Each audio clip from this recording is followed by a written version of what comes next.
I've been doing quite a lot of community outreach stuff in the last 48 hours. Mm-hmm. And it's really interesting to notice how people in a room, there's like people who'll sit there and they'll nod and they'll smile and they'll give you really positive feedback. And then there's people who look like they're drifting off and they're not interested at all. Yeah. And they're the ones who come up afterwards and go, I really like what you were saying. I was thinking about it while you were talking. Yeah, I think it's funny actually. I'm realizing through this practice, these exercises, doing podcasts, communicating with people, and especially having people that I don't know coming up to me and being like, "Oh, what's your podcast?" I'm like, "I don't know your name," you know. Yeah. But I obsess over communication. Like even when a phone call doesn't go right at the end of it, I hang up and I'm like, what did I do wrong? You know, like why wasn't that smooth? You know. And I think one thing that I've learned is the type of person you're talking about that like looks like they're a million miles away, and I think I do the same thing. They're in it. They're in it. They're feeling it. They're seeing it in their mind. They're experiencing it. And then when like they come back to talk to you, it's like they're re-engaging with the physical world again. They're like, man, what you said did something. It's like, oh, I thought you were hating me. That's good. I'm glad. It's absolutely true. Yeah. I was literally standing there at one point thinking those people are just going, I've heard this before. I am so disinterested in what this person has to say. Yeah. And then they were so engaged when they came up and spoke to me. So it's lovely. Yeah. It's interesting having that perspective as well, where you have that, when you're in the middle of saying that thing and then you have that little thought going like, they're not interested. And then you realize like, oh, I put myself on this podium. I put myself in the position where I am in the middle of saying something. I believe in it, or maybe I don't believe in it sometimes, but I believe in it and I've got to finish the rest of this. Do you go, I feel like there's three options there. Do we like back away from it? Do we just keep doing what we're doing, or do we double down? Like, oh, you might have heard it, but you haven't heard it in this light, you know? I think that the really important way to manage that situation is a little bit like I said at the beginning. For me, it's keep going and keep trying to engage and keep giving your message, because I don't talk about things I don't believe in. So, you know, to say that I might want to double down on it, or I might want to do something or say something differently, I kind of think when I get up to give a speech, I've thought about what I'm saying and I really genuinely believe in what I'm saying. Right. And so often what I'll try and do is kind of see if you can catch their eye. Yep. See if you can get some sort of a reaction or move somewhere else and get a positive reaction. Yeah. Which at least then gives you a bit of a boost to think somebody else is listening, somebody else is engaged, and then kind of look back at that group again and just see if you can kind of just try and catch their eye just a little bit. Yeah, interesting. I've done a few public speaking roles, I guess you could say, like where I've been invited to go to particular groups and talk about whether it's business or sporting or whatever it is. And it's always interesting to have exactly what we're talking about, and you do the drift through the room and you're like, he's on his phone, you know, she's talking to her partner. You're going through all these little things, and then you'll catch them later on and you'll see them dialed in. You'll see them like really engaged. And then you realize I've also been the person who's on my phone at the back of the room still listening, but I just have to answer this email. I've got something writing on a text right now. I need to do this, you know? Yeah. So it's like it's funny. You don't want to like dehumanize their or your experience in either of those positions in that moment. No, and I think it's a respect for the fact that people are coming. You know, I've talked a lot in public over my lifetime because, you know, you have to give professional presentations, or I've been asked to be a speaker at an event. Yep. And I think people are coming to that event. Sometimes they're not even aware that you're going to be speaking. They've got their own busy life that they need to continue to deal with. Yeah. But there's usually enough people in the crowd that are giving you that positive smile, nod, feedback, eye contact that it kind of gets you through. Yeah, definitely. Yeah. So talk to me about being a surgeon. Okay. So I am a urologist, which is a kidneys, bladder, prostate type surgeon. Right. So it came about when I was a medical student, because when you go through medical school, you go through all the different types of specialties, right, and you spend time learning about each particular one. And I'm very much a problem-driven person. Right. So surgery to me really appealed because somebody comes in, offers you a problem. Yep. Or offers you their interpretation of what's going on with them. Yeah. Stage one is dealing with like what is actually going on here, I guess. Yeah. Yep. Tell me what's happening to you. Tell me, what's been the story of what's happening to you. Yep. And then trying to sift in your mind to create a possibility of what could be wrong with them. And then defining that as a problem that you know how to solve. Mm. And surgery is very nice in that way because you often get people who come and they have a specific problem, like I have a lump on my arm or I have difficulty peeing, and you can offer them a solution and usually their problem is resolved. Right. Whereas in medicine, so surgery and medicine, like surgery is a branch of medicine, if you're thinking about medicine overall. Yeah. But we also kind of talk about surgery and medicine, where medicine might be lung pathology or gut pathology or brain pathology. And for me, the mindset was just very, very different for both of them. Yep. So the problem-solving mindset really suited me for surgery. Interesting. Yeah, okay.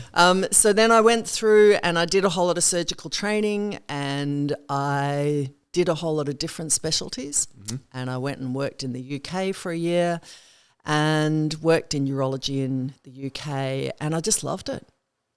I was like, wow, this is really what I want to do. Yeah. So I was lucky enough that I was supported to come back and train. At that time, we had to do a year of general surgery. So I did, colorectal surgery, vascular surgery, big stuff like that. And then switched over into urology. Right. And urology has just been amazing. For me, it's been a fantastic experience of helping people. Right. Continuously learning. Like you're always learning. And if you're not learning the medical stuff, you're learning about people. Yeah. And you're learning about how to find out what's really happening with people. Yep.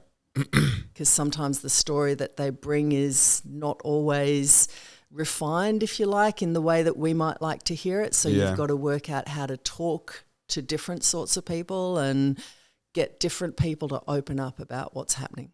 Interesting, yeah, because I think you're speaking to so many different things there. You're talking about vulnerability, you're talking about communication in its most simplest form, just being able to say, like, instead of going like, oh, this happens, it's like, okay, well, what time of the day, how often, what's a pain scar? Like, I'm guessing these things. Yeah, I mean, it's a trying to, the thing I think is always really interesting to recognise as well is that most people to come and see a specialist like me, that's a big deal. Yeah. And so they usually have practiced what they want to by tell the time you. they get to you, it's like, yep, it's this and this and this and this. So they've really thought about what has happened. They've tried to come up with a story for themselves. It's really important to let them tell that story. Yep. And then start to try and refine, okay, tell me a bit more about this, or tell me a bit more about this, or when does this happen, or what happens? Interesting. And I think that's where the communication becomes so critical. Yep. Because if you don't take that time... That's it. That's the thing that's kind of... So I've just had a vasectomy reversal. So obviously dealt with a urologist, surgery, all the rest. And you seem to have a lot more... And this is absolutely no dig at my surgeon. I really like his style. Very, very like black and white, up and down, cut straight. I like it. But you have a lot more soft skills than he does. Like, to put it politely. Yeah. And I feel like that, just even that time, like the... letting the conversation breathe. There was none of that. The first consult was, well, this is going to be a big deal. It's going to take this long, and it's probably not going to work, and this and this and this and this. It's like, cool, all right, sweet. So when can we do it? Like, you've scared me. Are you happy? Are you happy? Okay, let's do it. Yeah. And then it's funny actually, in reflection of the whole thing. The only time he was really like nice to me, and again, I'm not picking on him at all. I love this approach because I like just being the slab of meat on the table, to put it bluntly. The only time he was nice to me was right before the surgery. He's like, okay, how are we feeling? And I was like, oh, who's this guy? Where's my real surgeon? Yeah. Like, can you go back to being the other dude, please? I need you to tie your shoes up tightly here, mate. Yeah. And then straight after the surgery, I remember I was like, He goes, "Oh, pull off the bandages," and I'm like gently, pulling off. He goes, "Come on!" He just leans down and rips them off. I'm like, "Oh, cool."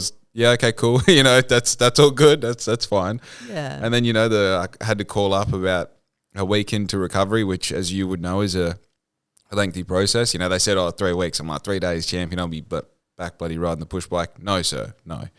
And called up on like the Friday. And he called back on the Tuesday because I only spoke to his receptionist. And I said, I'm just kind of dealing with this and this. He goes, "Yeah, it's normal." Yeah. I was like, okay, cool. I was expecting like a maybe 8-minute phone call and it was 45 seconds, but that's okay. It's all good. And I think some people, I think that there are some consultations that go like that, because as I said at the beginning, surgery can be very problem driven. Right. So if you come in and say, "I need a vasectomy reversal," well, there's not a lot of story to that. Yeah, for sure. And some people actually really like that very directive approach. Yeah. But I found, I'll tell you a little bit why I feel so strongly that I always wanted to be talking to an individual and to recognize that individual. Right. To not have you walk in as, "Oh, yeah, this is Jake. He's another vasectomy reversal." Yeah, he's Tuesday, 3 p.m. Yeah. Yeah. So, that came from an experience that I had when I was a very, very young doctor, and I was traveling with a friend. He had packed up his life and was moving to Sydney. So everything he owned was in a car, and he parked his car, spent the night, got up the next morning, everything in the car was gone. Wow. And we went into the local police station, which was King's Cross. Oh, yeah. Good luck. And the young police officer basically just looked at us and went, "What'd you expect?" Yeah. And I kind of felt like that's how healthcare often treats people. You walk in the door and they go, "Well, what'd you expect?"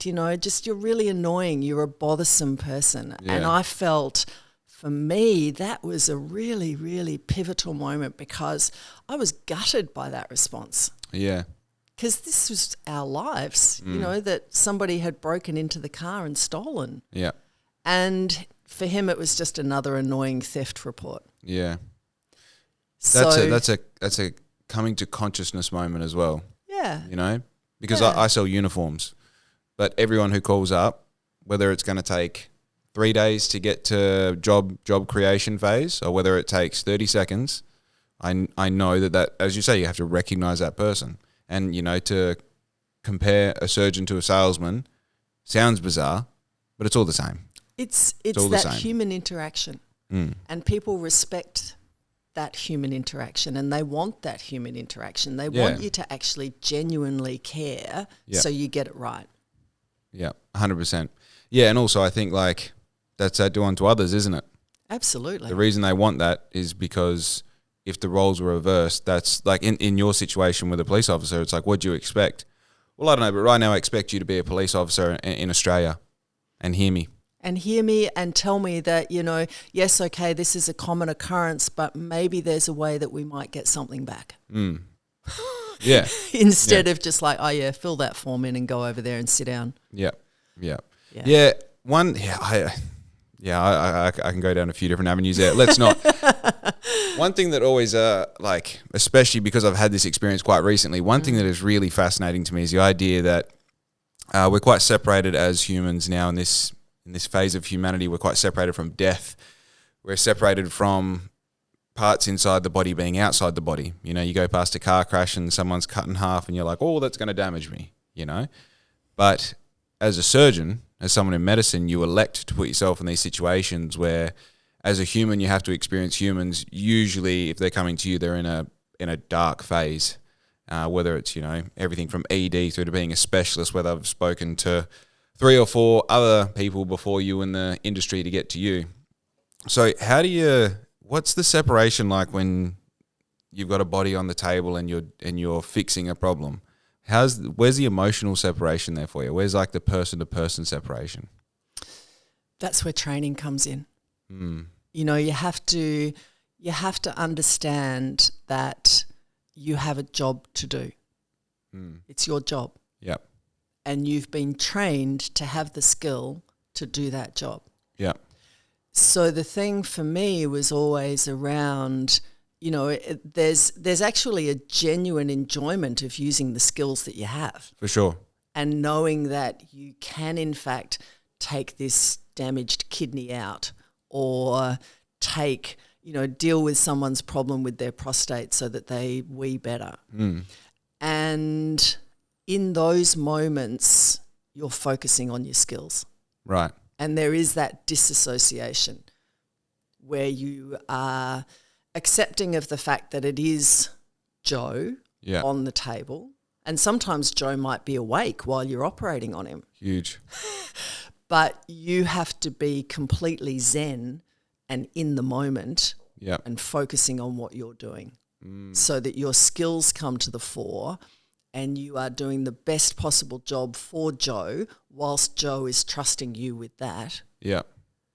And then once the operation's over, your mind switches. Yeah, you go back to just being and Sue, the mother. You come back to, you know, hey, Joe, how did it go? Everything went well from my perspective. How did you find that? I know it's pretty freaky to be awake, but it's better for you. You know, all of those kind of comments. And it's almost like you come back into that humanity zone. Yeah, right. And then at other times, there'll be times where you'll have music playing on in the background and, you know, the staff around you will be chatting and singing and, you know, talking about what they've been doing at dinner on Friday night. Yeah. And that's where some people who come into surgery, they find that really hard to deal with. And I remember the very first time I went into an operating theatre and they were doing open heart surgery. And the surgeons were talking about what they'd been doing on Saturday night because at that moment in time they were trying to restart the heart. Right. And so there was this natural moment where they were waiting for everything to kind of catch up. And just do its part. And do what the body needed to do. And so they had time to just kind of chat about the world. Excuse me.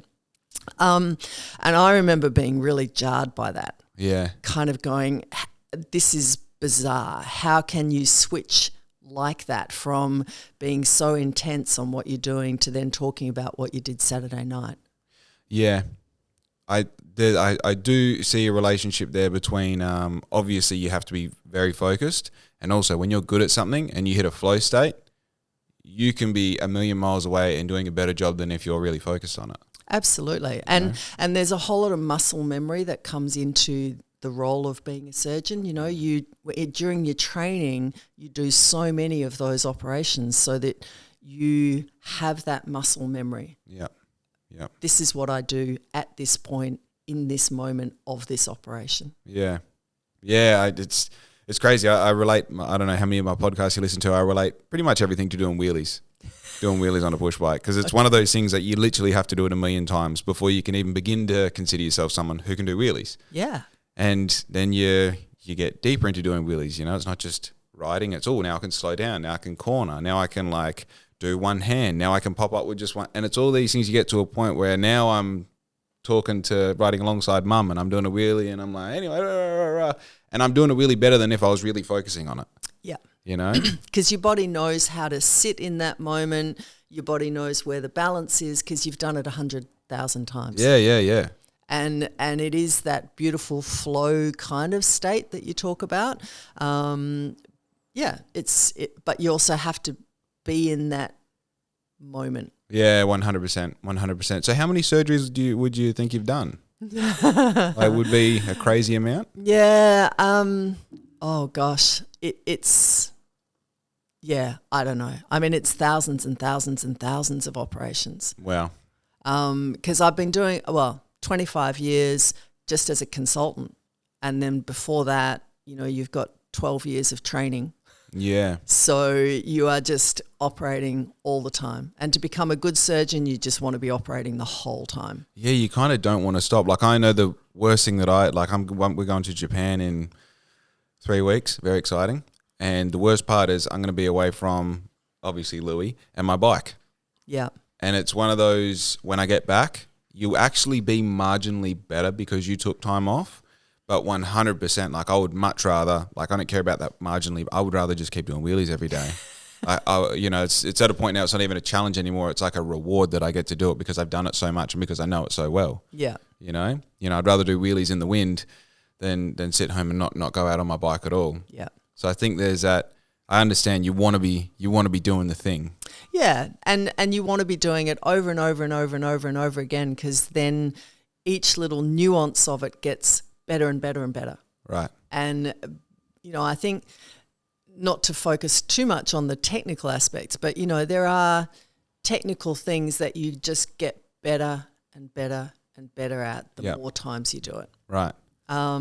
But I also think that the communication aspect and the human aspect and the interaction aspect, because the surgery aspect, in fact, becomes so routine. Yeah, like the changes that it would do over decades would be marginal, whereas the communication aspect you would constantly be able to learn. Yeah. Yeah. And you're constantly refining how you're talking to people. Mm-hmm. You're constantly refining how you explain things to people. Yep.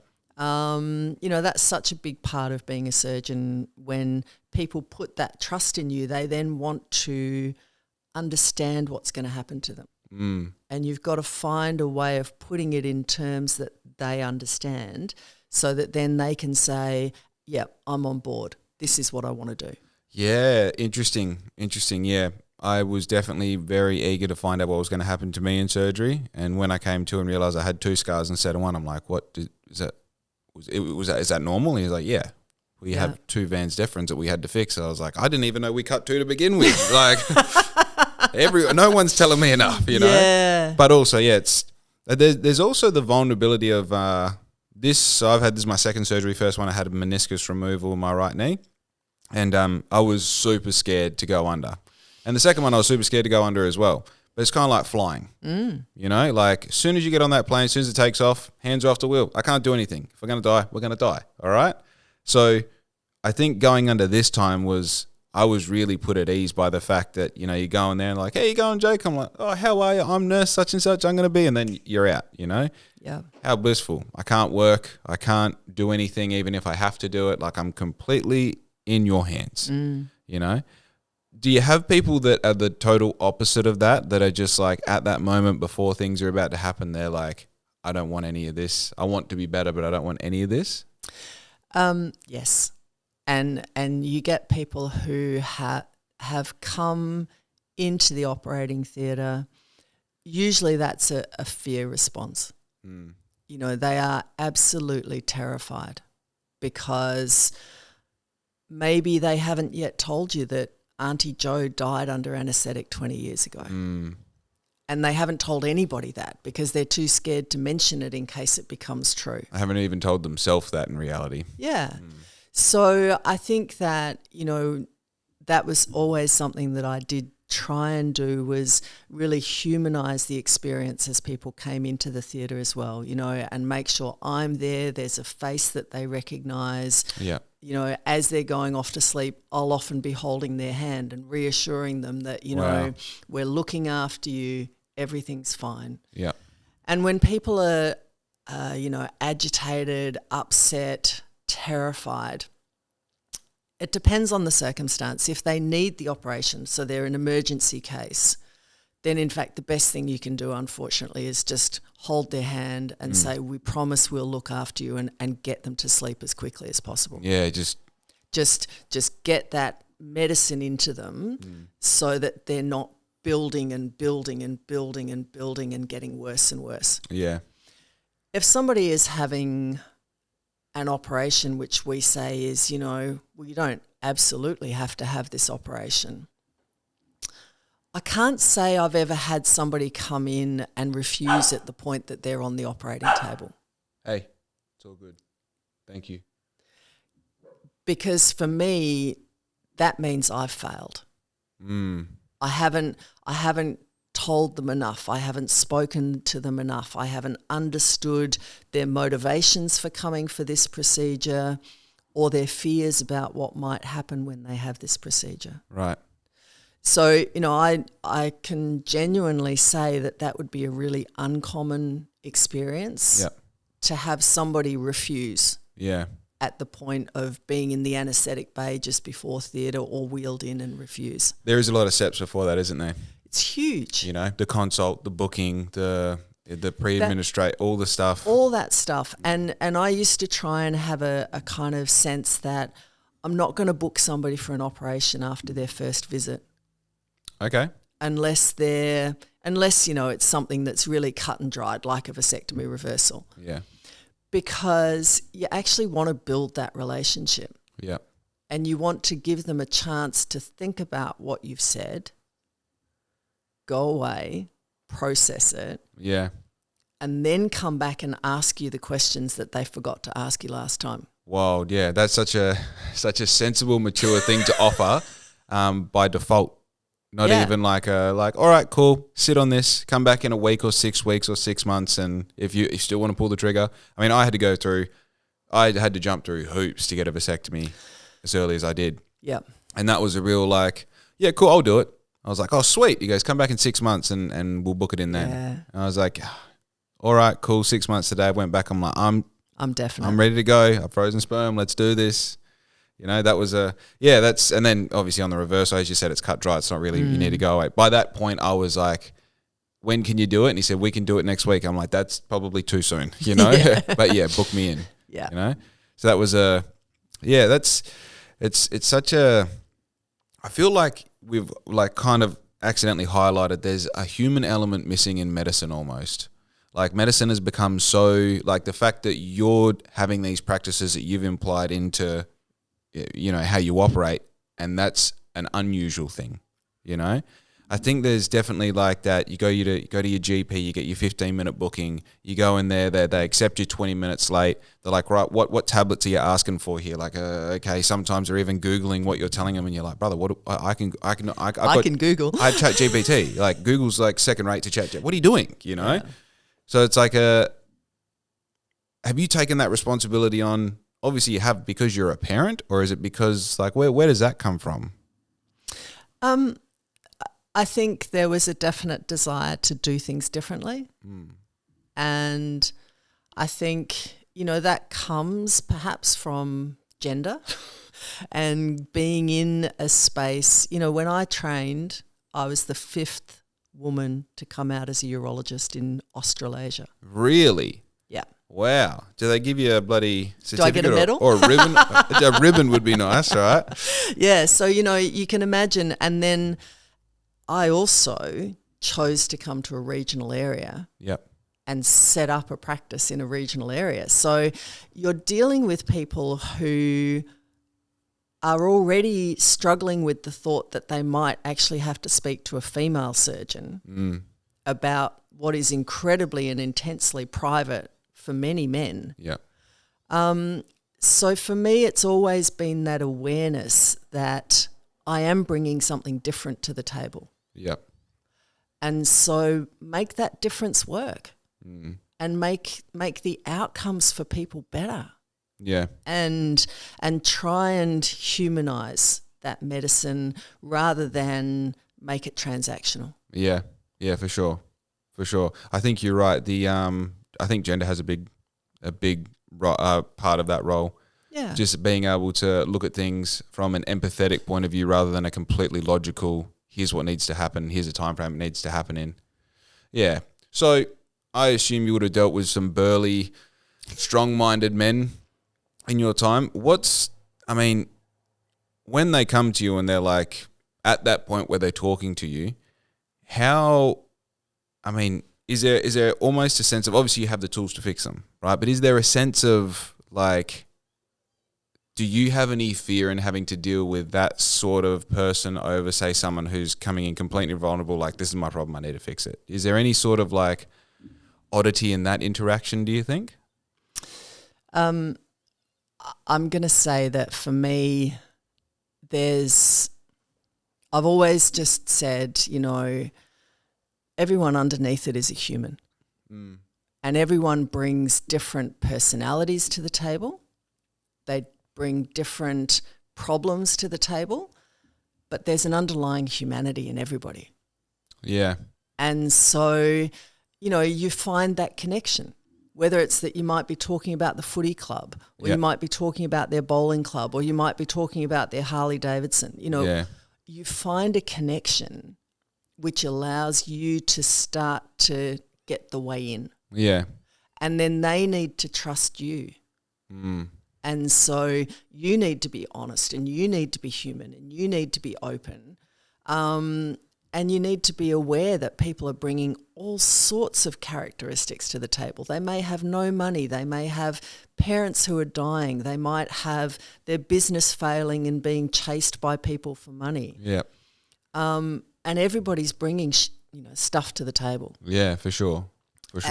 And trying to accept that sometimes people will be really gruff and really kind of like, oh, what would you know? And understanding where that comes from. Yep. So trying to have that empathy. Yeah, well, I feel like as you were saying that, I'm kind of visualizing the path that I'm on as well. Like I try and I've built myself over the past, like I'm 32, and my majority of my adult life since about, say, 16 till probably about 26, 27, I built this character who I thought I was, and I defended it so like sternly. And I don't know what the like coin toss moment was, or whatever it is. Seeing the other side, I'm just like, what am I doing? Why am I defending this thing that I'm not? I'm not this scary, rough, whatever. You're just tall. You're just tall with tattoos. That's all you are, right? And in that made me look at the rest of the world different, because you start going like, oh, this person is either, or could be building that character, whatever that is for them. They could be realizing they're not that character anymore. Yeah. And they could be questioning why they became that character. Is everyone else playing a character, and all these things? And it's very akin to, you hear the story of like when you become a parent for the first time, you start looking at everyone else like you were once a baby. Yeah. You are somebody's child. Yeah. And I feel like that perspective allows you to, like, that's one of the real common ones a lot of humans go through. I don't feel like a lot of humans, especially in today's day and age, go through what I spoke about before, that consciousness engaging moment where they go like, oh, what am I doing? Where am I? Yeah. How did I get here? Yeah. So I know some people who experience that in their 60s. Yeah. I know I've met like 15-year-olds that are already switched on to it. For me, I remember the exact moment, 17 years old in Holland. I threw a grape at someone and I was like, what am I doing? Right? What am I doing? He was wearing a white shirt, carrying a plate with gravy on it. And I was like, oh, I'm an idiot. But that second stage of being able to appreciate that, that second stage of being a human with other humans, of going like, okay, we're not just the face value meeting each other's face value. It's that kind of like peeking over and going like, what's behind the facade? Yeah. When we take off this mask, who are we talking to? And as you say, there is a humanity in everyone that is, in a more often than not sense, probably waiting for someone to really find it. I think that's right. I mean, for me, there's been, really terrible things that might have happened in my life. And they bring about that sense that, shit, why am I behaving like this? And is my behaviour contributing to some of the really bad stuff that's going on here? Interesting. So trying to have that self-awareness as well, and that capacity for self-reflection where it's not someone else's problem, it's how am I contributing to this problem? But then how can I become a better person because I've had this happen to me? Right. And I might become a better person because I am more sympathetic to somebody because, in fact, I've now been through that. Yeah, you felt that pain or a pain similar. Yeah.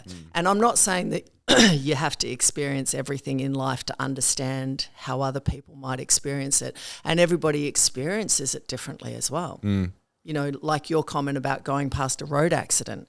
For me, that's like, yeah. Not because I'm excited that somebody has been injured, but I'm actually thinking, can I help? I have skills here which might actually be able to help. Wild. So it's everybody experiences things differently, but trying to have that capacity for self-reflection. 100%. You get to honor your experience. Yeah. You get to... And learn from it. Yeah, for sure. For sure. And I think that comment that you don't need to experience all the horrors and harshness of the world to appreciate that there are horrors and harshness. You know, like the worst thing that's happened to you is the worst thing that's happened to you. And regardless of comparison to the person next to you or the person on the other side of the world who's going through war and all the rest, you can still use that experience to understand the experience of being a human going through difficulty, and then allow that to give you the tools to communicate better and to be more empathetic. Like, I know my fiance has really from the ground up taught me how to be empathetic. Because it's always been like, fuck this guy. You know what I mean? Yeah. Like, who's this guy? It's his fault. Yeah. You know, it's his choice. That's right. You know, he made the choices that have got him to this point in his life, so why should I care? And I feel like it's really important to kind of try and flip that a little bit and go, if I had have made some choices when I was 16, I could probably have ended up there. Oh, exactly. Exactly. Because we both had moments in our lives where we were born. Yeah. And then a bunch of decisions, actions and reactions happened to the point of me being in this house and homeboy being on the street with a needle in his arm. Absolutely. Like, it's so bizarre to actualize that experience for both of us, and then to look at this person like a brother rather than not even human, you know? And I really, you know, I feel like that's something that our society is losing as we build this us versus them mentality, and we're losing that humanity. Yep. Which I find really distressing, because to me, that's what humans are for. You know, we're empathetic beings. We want to be in relationships. We want to be with other human beings. We want that social interaction. And currently there's an enormous amount of division that's being encouraged in the community. There's a lot of people pointing the finger saying, you know, well, that group of people don't deserve anything. Yeah. Yeah. And I find that that's something that, you know, really bothers me. I really would like to try and change that mindset, one interview at a time. Yeah, for sure, for sure.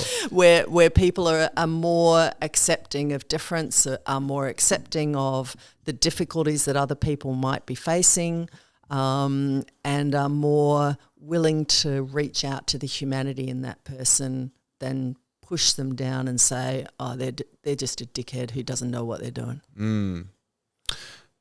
I find it really hard with everything I just said to read some of the comments I see on some of the Bunbury local pages of what people say and have empathy for them. I really find that difficult, because there'll be sometimes not even a problem that's the main post of something, you know, like, oh, can you believe that they did the sound barriers on the new road, what's it called, the Outer Ring Road, can you believe they did them in this colour? And everyone's like, oh, you know, all this time and all this money spent, they couldn't even make them blue, or they couldn't do a mural. It's just like, brother, do you understand how anything works?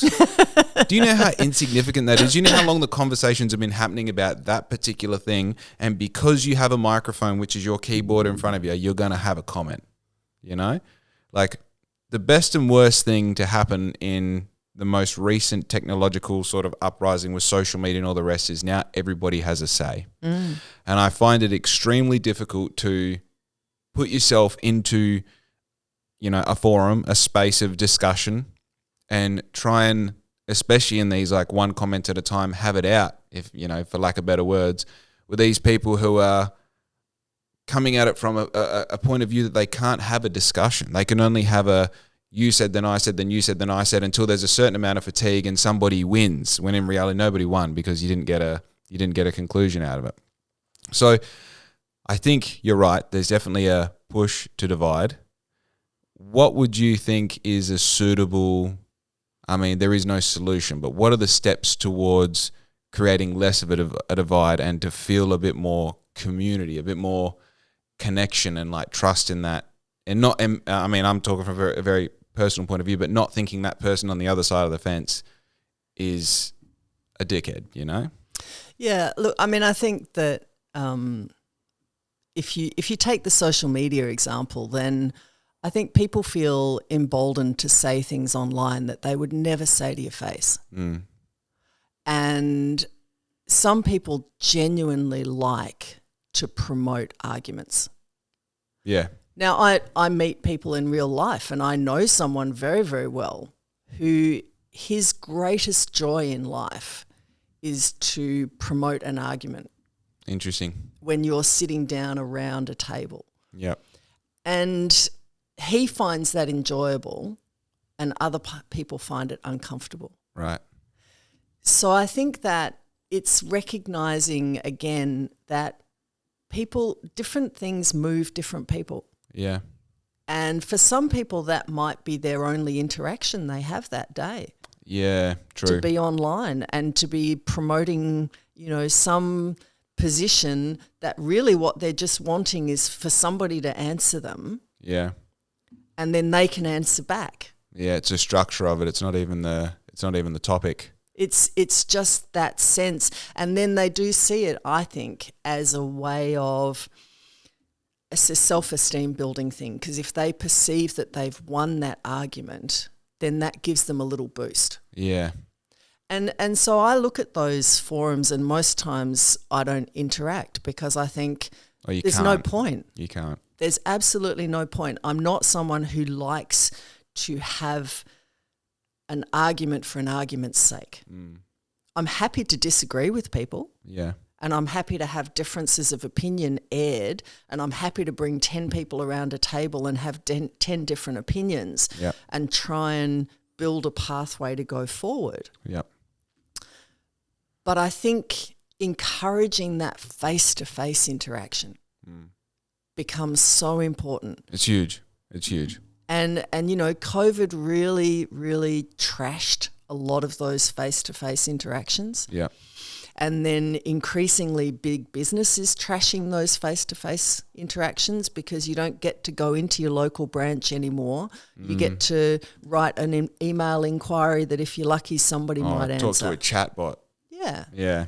Yeah. So everything has kind of moved away from encouraging that social interaction. And that's been one of the really positive things for me coming into this different space. Because we spent 15 months interacting with people in the community. Yep. Yep. To actually say, come and sit around a table. Come and tell us what you think. Yeah. Doesn't matter what you think. There's no right or wrong. Yeah. Come and tell us what you think. And we're going to be interested and we're going to listen, and then we're going to put everybody's information into a report and take it away. Right. And encouraging people to get out from behind their keyboards and actually come to something. Yeah, for sure. I think, we just have to kind of, I know it sounds simplistic, but it is kind of easy. Yeah, I do believe that the best solutions to the most complex problems typically are extremely simple. We don't need a 10-step thing. We just need, and I think you hit the nail on the head. Go on. Those people who do want to actually chew the fat, please sit down. I have time.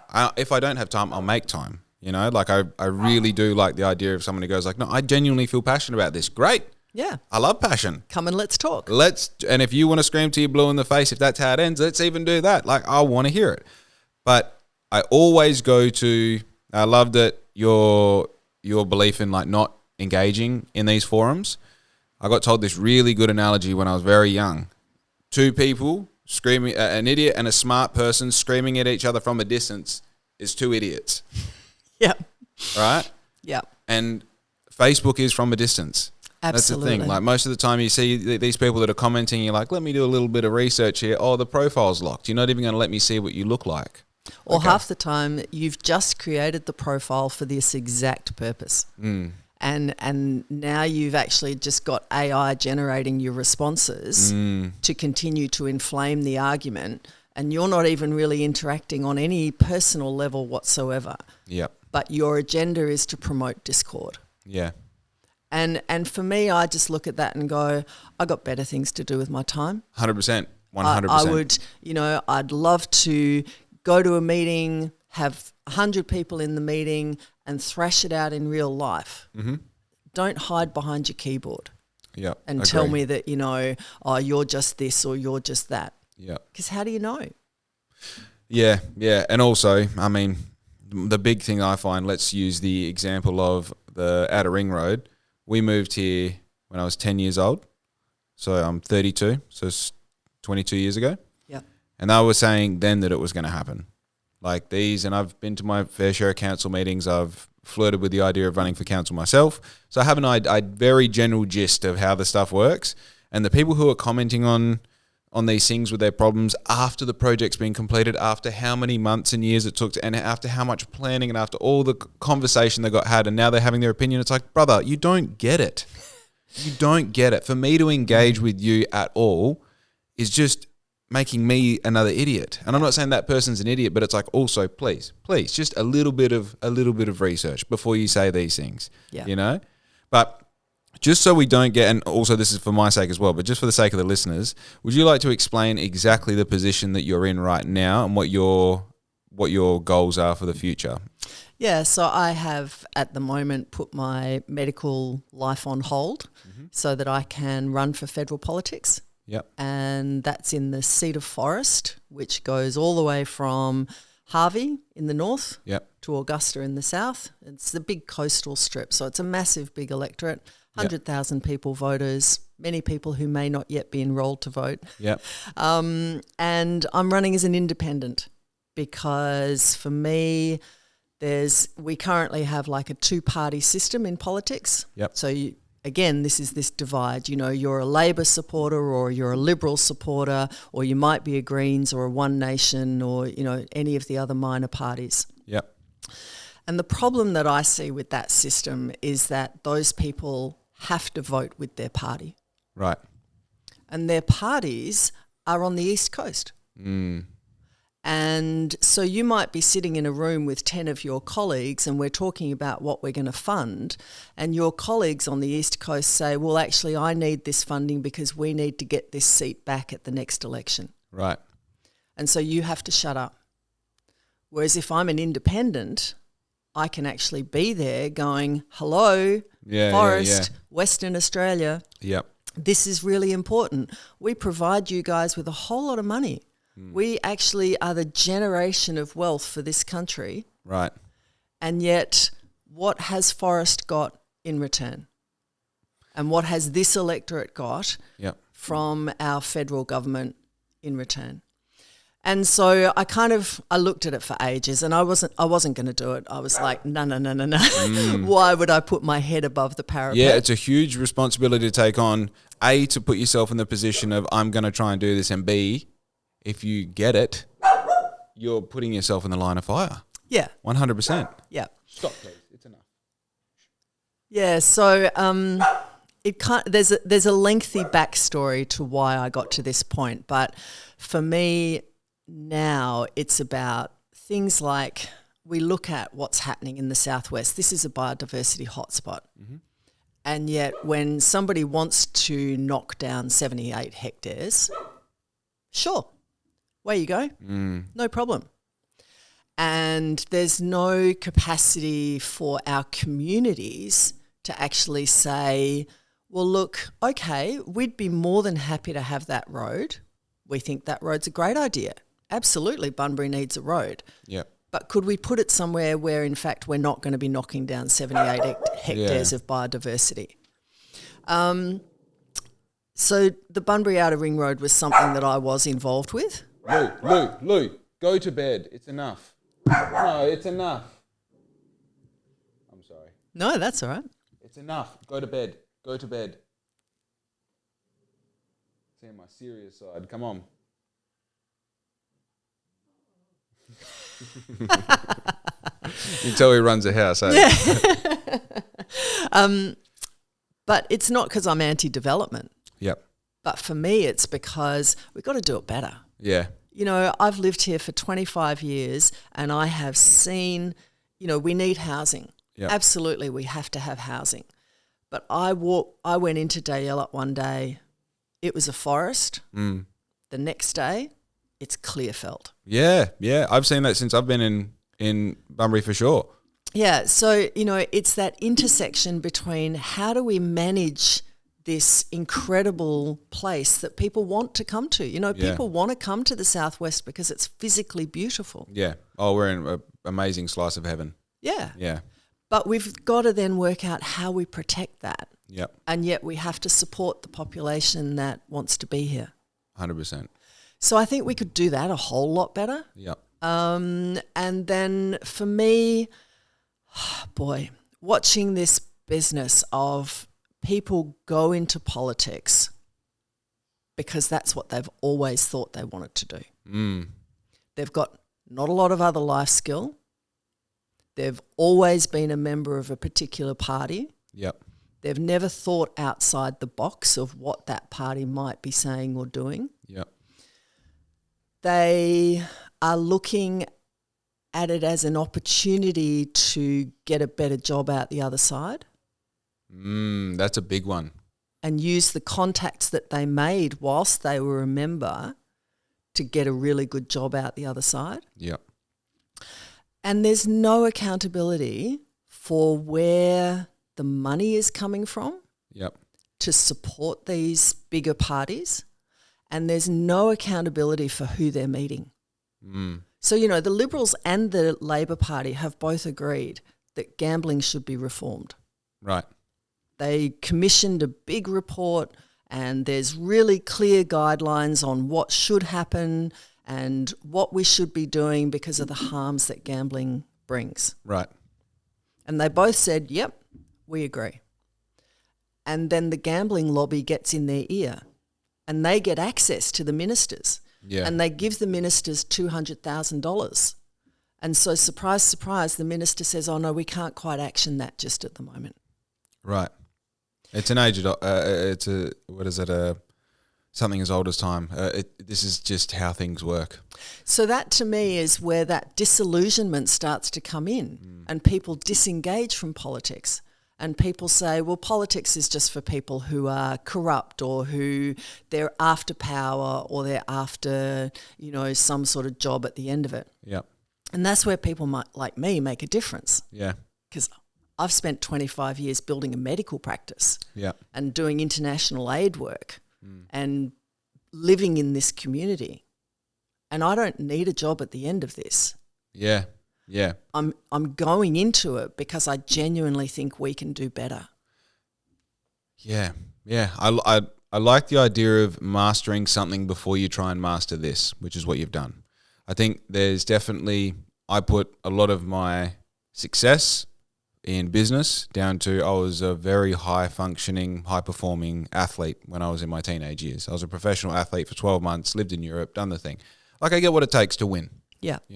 And then you step into the business world and you're like, I just got to make enough money to live first, and then anything beyond that to that's easy. And I have 24 hours in a day to do it, and I've got a community of people who all want to spend money on products. Like, okay, cool. Being able to see the structure over here and apply it over here, especially when this thing over here, the second thing that you're moving into is something that you're organically passionate about, which is like actually caring about like, hey, especially the biodiversity, like I actually care about these trees.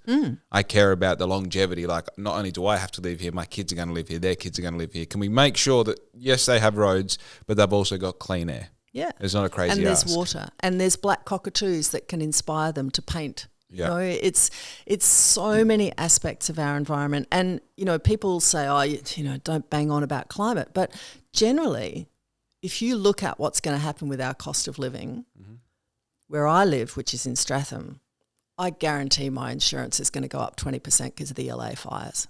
Oh, for sure. How can it not? And so, and they're attributing a lot of the factors for LA to climate change. Yep. And so you think to yourself, well, if we don't actually get a handle on how we're going to manage our emissions and manage our consumption and manage our population and start to build renewable recycling economies, well, we're not going to be able to live.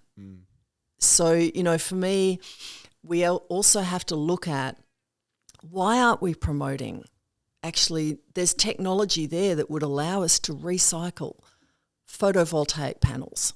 our soft plastics, so many of the things that go to landfill. Yeah. And the technology is there, but there's no support for companies to get into actually building the places to actually recycle those things. Right. And so, there's this sense that there's so much we could be doing. Yeah. And we're not. So let's just talk about that for a second. With the, say, recycling, what are possible options that would help maybe incentivize or help progress just the recycling thing? Like, what do you think is a possibility there? So, for example, I was recently at this conference and I met this fantastic company that wants to recycle for our solar panels. Right. And, there's this massive big stockpile of solar panels in Western Australia that need recycling already. Okay. So they want to bring their recycling to the southwest. Okay. Now, if we were to encourage them to do that, either incentivise their land purchase or incentivise their construction costs, then in fact we would be able to reduce the number of critical mines that we open, the critical mineral mining that we're going to do. Okay. And that preserves our biodiversity. Yep. Because we're actually going to be recycling what we've already pulled out of the ground and spent all that money pulling out of the ground. Yep. Recycle it, reuse it. And is that the idea behind the solar panels, is be able to recycle them so they can be reused? Not recycle the components. Right. So that then you can put those components back into a manufacturing cycle and get another solar panel out of it. Right. Or a mobile phone or a car battery or, so we need to be thinking bigger. Yep. Instead of just saying, let's just dig it up, chop it down, do whatever we need to do to fund our lifestyle. Yeah. Let's start thinking about things. Yeah, for sure. And I think it's those extended conversations, because I think there's a lot of, it's almost like segregation of great ideas. Like I've been, as I said, like almost peripherally now paying attention to just local politics and sort of understanding how the needle moves on particular things. And you realize, like, I make a very concentrated effort to have conversations with a lot of people, whether that's making sure that I catch up with my mentors, with my friends, and getting like real on the ground, what do you think is going on? Meeting new people, having the podcast, meeting other business owners, talking to people who are, engaged, even working for these particular businesses that are to do with these big decisions, and understanding that, like, sometimes there's a thing happening to my left and there's a great idea to my right, and I know that they're never gonna meet in the middle. And it's not that they don't want to meet; it's just that there isn't any like suitable pathways for these ideas to be shared. Yeah. And this speaks to what I was saying before. The person who's saying, "Why did they paint the wall green? It should have been blue. They should have done a mural," have no idea of what the process is. And I think a certain amount of it is, paralysis analysis. There's so much information to digest and consume and to understand when we're being distracted by bikini photos and cars and burnouts that this doesn't really matter. But I definitely feel like there is so much potential for such a smart way of, you want to say the world to operate, but at least our touchable, reachable community to operate within. Absolutely. And I think this, like, I don't know how much you know about the independent movement, but there's a group in the East Coast. So they are in the electorate of Indi. And they were kind of the people who started this whole thing. So it was a woman called Cathy McGowan. Okay. And she became a community independent MP for her area of Indi. And then she has held that for 6 years, and then Helen Haynes has taken it on. Mm-hmm. And in the time that those two people have represented their areas, they've done exactly what you talk about.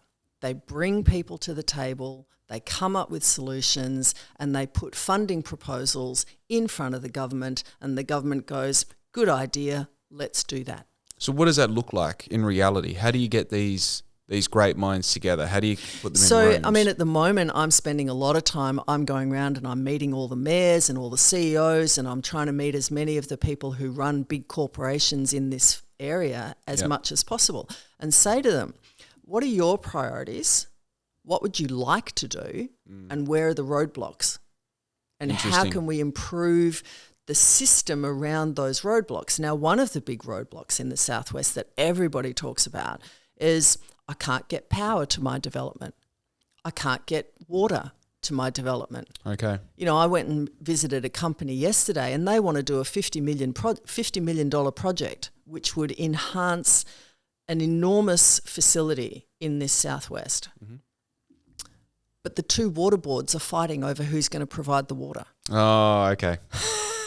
Cool. You know, so you need someone who can actually put everybody at the same table and say, come on, guys. Yep. Surely there's a solution we can come up with here. Mm-hmm. And I think that's where not being aligned to anyone is really important. It's powerful.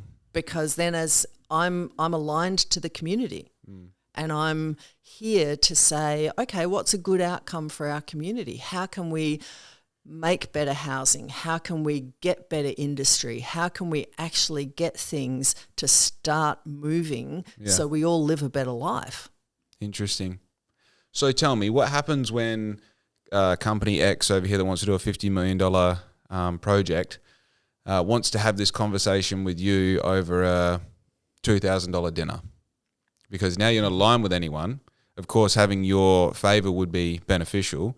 How do you, Sue, approach that situation? How does that feel and how would that... So you're talking to someone who has never accepted any sort of free dinner, free pen, free anything.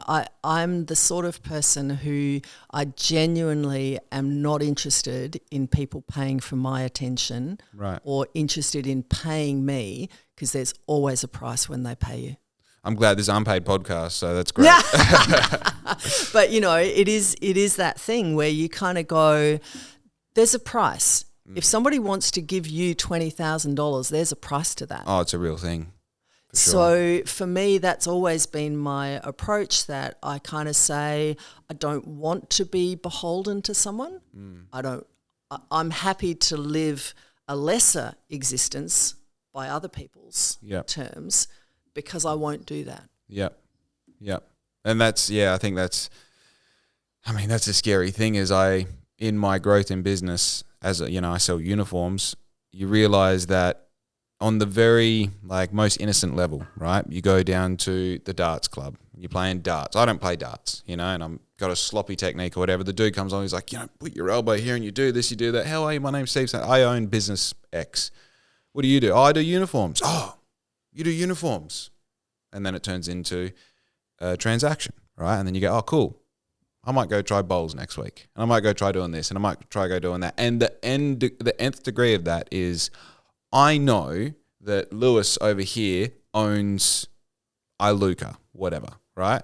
And I know that should I take him out and do this and do that, I might be able to twist the arm a little bit.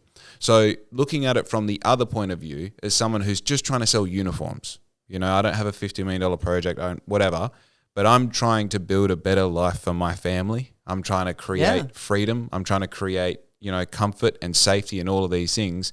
I think the thing that I'm trying to do is highlight the fact that obviously people look at the whole topic of corruption, because that's what it is, corruption, as this big, dark, evil thing. But at the bottom of it all, there's a humanity on both sides.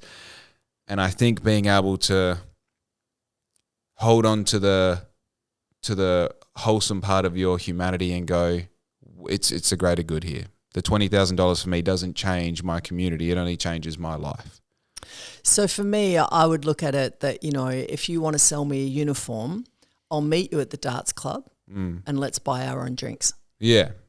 And I'm happy to talk to you at the darts club about the fact that your company needs uniforms and my company needs uniforms, and, build that business relationship. Yeah. But for me to expect you to buy me dinner, I think puts both of us in a more difficult situation. Now, call me naive and call me, I suppose naive's probably the best way of looking at it. But I genuinely think that we should be able to respect the fact that if I am a member of Parliament, I should be allowed to function as a member of Parliament without that suggestion that somebody has bought my favour. 100%. 100%. Because if you're in the position of paying me $20,000, what about the poor person who actually has exactly the same proposal with just as much merit who doesn't have that? Yeah. Where's the equity in that? Yeah, I agree. So, I think that for me is a really driving principle behind this as well, that, you have to be honest and have integrity Yeah. to be in this game. Yeah, for sure. And I think from what I can figure out anyway, you're like not having this intention up until this point, like just wanting to be a doctor, a surgeon, honing in on these, macro skills within the trade of like, okay, now I need to explain this part of what's going on better. I need to do this after the surgery, I need this before the surgery. And then coming to a point of going, okay, there's a problem over here, a big problem, a large problem that I feel like I can have some change on, kind of allows you to not accept that maybe innate corruption standard that maybe a lifelong or career politician might have.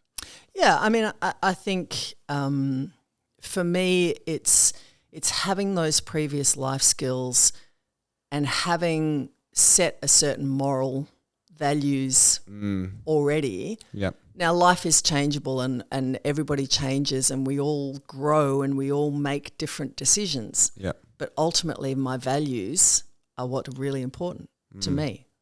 100%. And so I think for me, recognising that those values will come through this pathway with me hopefully gives people an alternative. Right. Let's speak about some. There's a few like hot button topics. So these windmills they want to put off the ocean. I know very little. I had a pretty influential person when it was first kind of becoming an idea. I had them tell me about what it was and why it was such a great idea and what it would do and blah, blah, blah. And basically the takeaway was it's good because it's heaps of jobs. And then some very creative artists came along and made cartoons of there being windmills on the literal beach of Back Beach. And you're like, well, that seems to be the other end of the spectrum. Excuse me. What's your vibe? So my vibe on this renewable thing that we have to embrace, we have to acknowledge that the simplest and easiest and best option, particularly for West Australia, is renewables. Mm-hmm. But we have to make sure that where we put them is good and right and proper. Yeah. And that we actually have the correct environmental assessments and that we understand the possible impacts that these things might make. Yep. And that then also the community that is going to be affected by these needs to get some buy-in. Yeah. And at the moment there is no buy-in.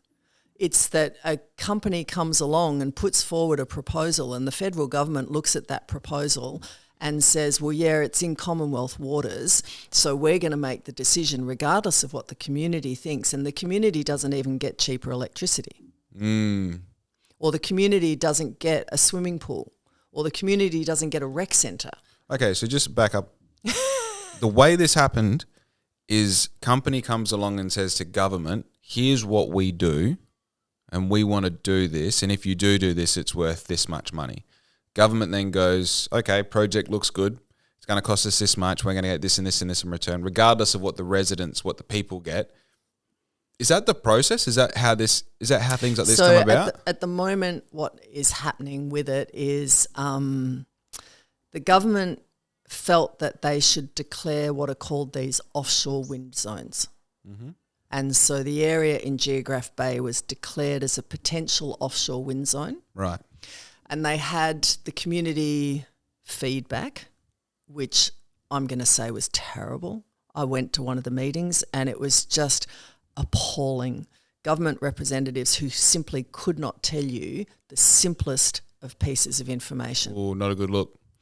So a lot of people at that moment in time became very worried about this proposal. Yep. And there was a lot of community feedback. And so the government then said, okay, a lot of community feedback, let's move it further offshore and let's take out a big section in the middle because that's really important for recreational fishermen and it's really important for shipping channels and XYZ. Right. Now what's happening is they've declared that zone and then companies are now in a stage where they can put a feasibility assessment or an option to create a feasibility assessment. It's like a pre-tender sort of thing. Yeah. Okay. To the government. Yep. and that process will finish at the end of this month. So at the moment, no licenses have been granted, no proposals have in fact been put forward. Right. It's very much in the very preliminary phase. Do you know how many companies might be bidding for this sort of job? So I don't. I mean, I know that there's one particular company that I'm aware of, but I'm sure there'll be a number of companies that will look to put in proposals. Because this would be a big money job. Like, it's not like this is going to be a couple of $1 million. This would be huge. This is huge amounts of money, Yeah. and huge amounts of time, infrastructure, investment, jobs. Yeah. So, I think at the moment, understandably, there's a lot of community concern because, again, they felt that this was just imposed on them. Yeah. And when they attempted to get feedback, none. Nothing. Yeah. And this is where I also come into it and say it would be fine if our environmental laws were better. Right. So at the moment, the dilemma I have with something like that is that you have the person who wants to build the project puts forward the environmental impact assessment. Now, do you not see a conflict of interest there? Yeah, they're going to be the one directly benefiting off it happening. Of course. And they're likely to understate the environmental impact. Yeah. And they're potentially, I mean, this is what we found on the ring road. They do the environmental investigations out of season. Yeah, right. So you're getting So numbers but not numbers. Yeah, so the information that the federal government has to assess is produced by the proponent. Right. What really then should happen is that the federal government should have the capacity to say, well, let's independently assess that information. Yeah, for sure. No, our environmental laws don't need that. Okay. So for me, that's where this whole dilemma really falls down. If we had better environmental laws, then we could truly understand the possible environmental impact of that wind farm, and we could make a valid decision about whether it should or shouldn't go ahead. So where does your responsibility lie there? Is it to get better environmental laws? Is that Absolutely. That's the concept? I mean, there's a body of work that needs to be done to not only improve the laws, but then to actually build the department that can do the investigations and can do the compliance. Right. Because the other thing that happens is as the projects happen, if you have a complaint because you see a boat run into a whale, there's actually no one that you can report that to. Okay. Yeah. So for the community, they feel really outraged because they can see this very local impact and they know that the company said that wouldn't happen. But now they see it happen. Now it's happened. Where do we go to from here? Nowhere. You hit a brick wall. Absolute brick wall. Okay. So you need to build up that Department of Environment as well. If we want to protect this, we actually have to understand it better, have a department that can look at it independently and then have a department to look after it. Right. So this is one part of one topic. Yeah. Of how I mean, obviously in a timescale sense, there's between a handful and hundreds of topics, I guess, that you need to educate yourself on and familiarize yourself with and understand from the company's point of view, from the constituent point of view, and also have somewhere like your own moral point of view on what should happen. How do you appropriately decide how much time each thing gets and the sort of like capacity of how much time it needs before you can understand it and build a point of view? Because you are independent, there's a lot of responsibility on like, right, what is the view? If you're not picking a side and going like, I'm going to defend this side, you tell me I'm defending this? Okay, I'm defending this. Because you're picking what you defend. Speak to me about that part of the responsibility, the time aspect. Yeah, I mean, I think that I'm going to say one of my personal attributes is I can read 500 pages in about an hour and understand it. Wow. So, and I'm someone who I love information. Yep. I love reading and I love consolidating information into ideas. However, I have no expectation that I can be an expert on everything. Yeah, you can't. But we have enormous experts in our community. Yep.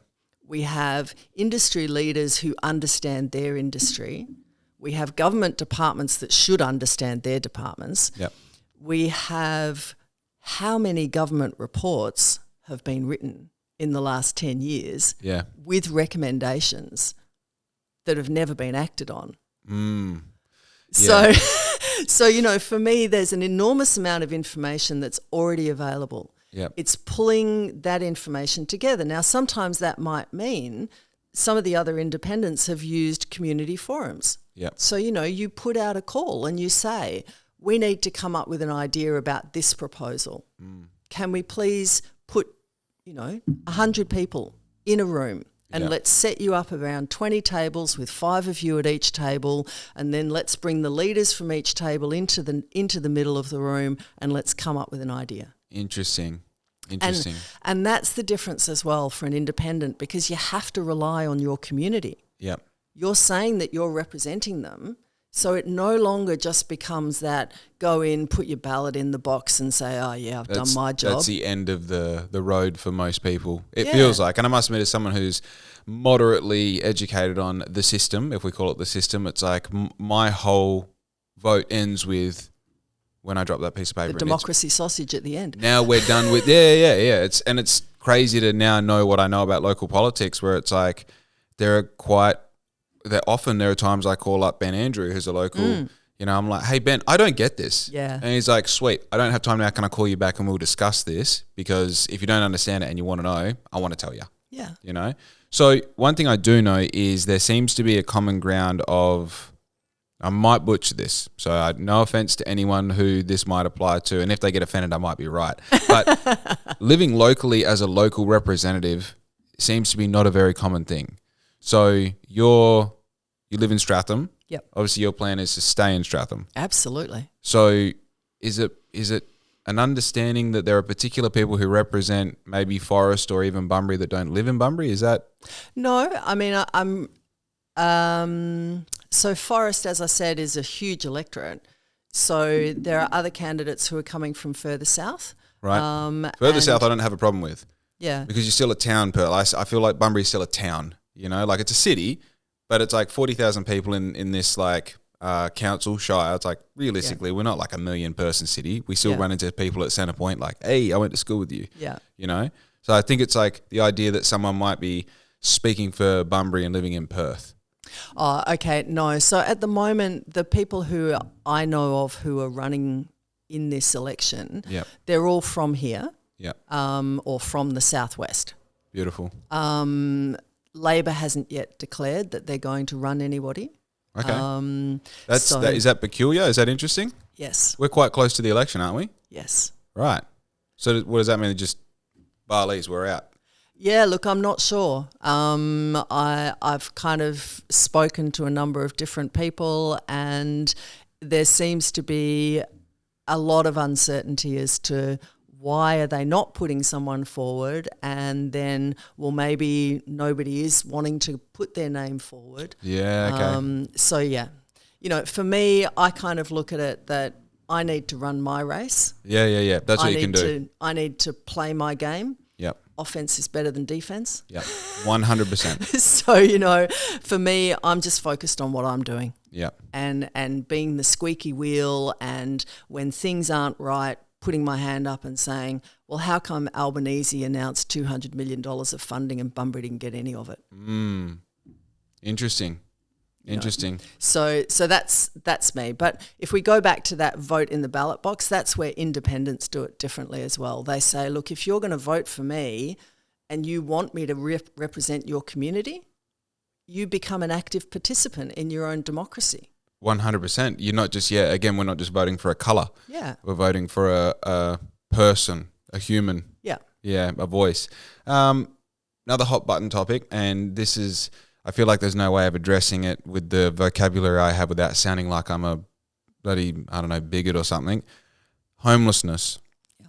I feel like it's something that everybody, varying on their position or their perspective of it, has an opinion on, and is usually very passionate about that opinion. My experience with homelessness at the moment is I ride my bike almost every day. And it's something that I experience every day.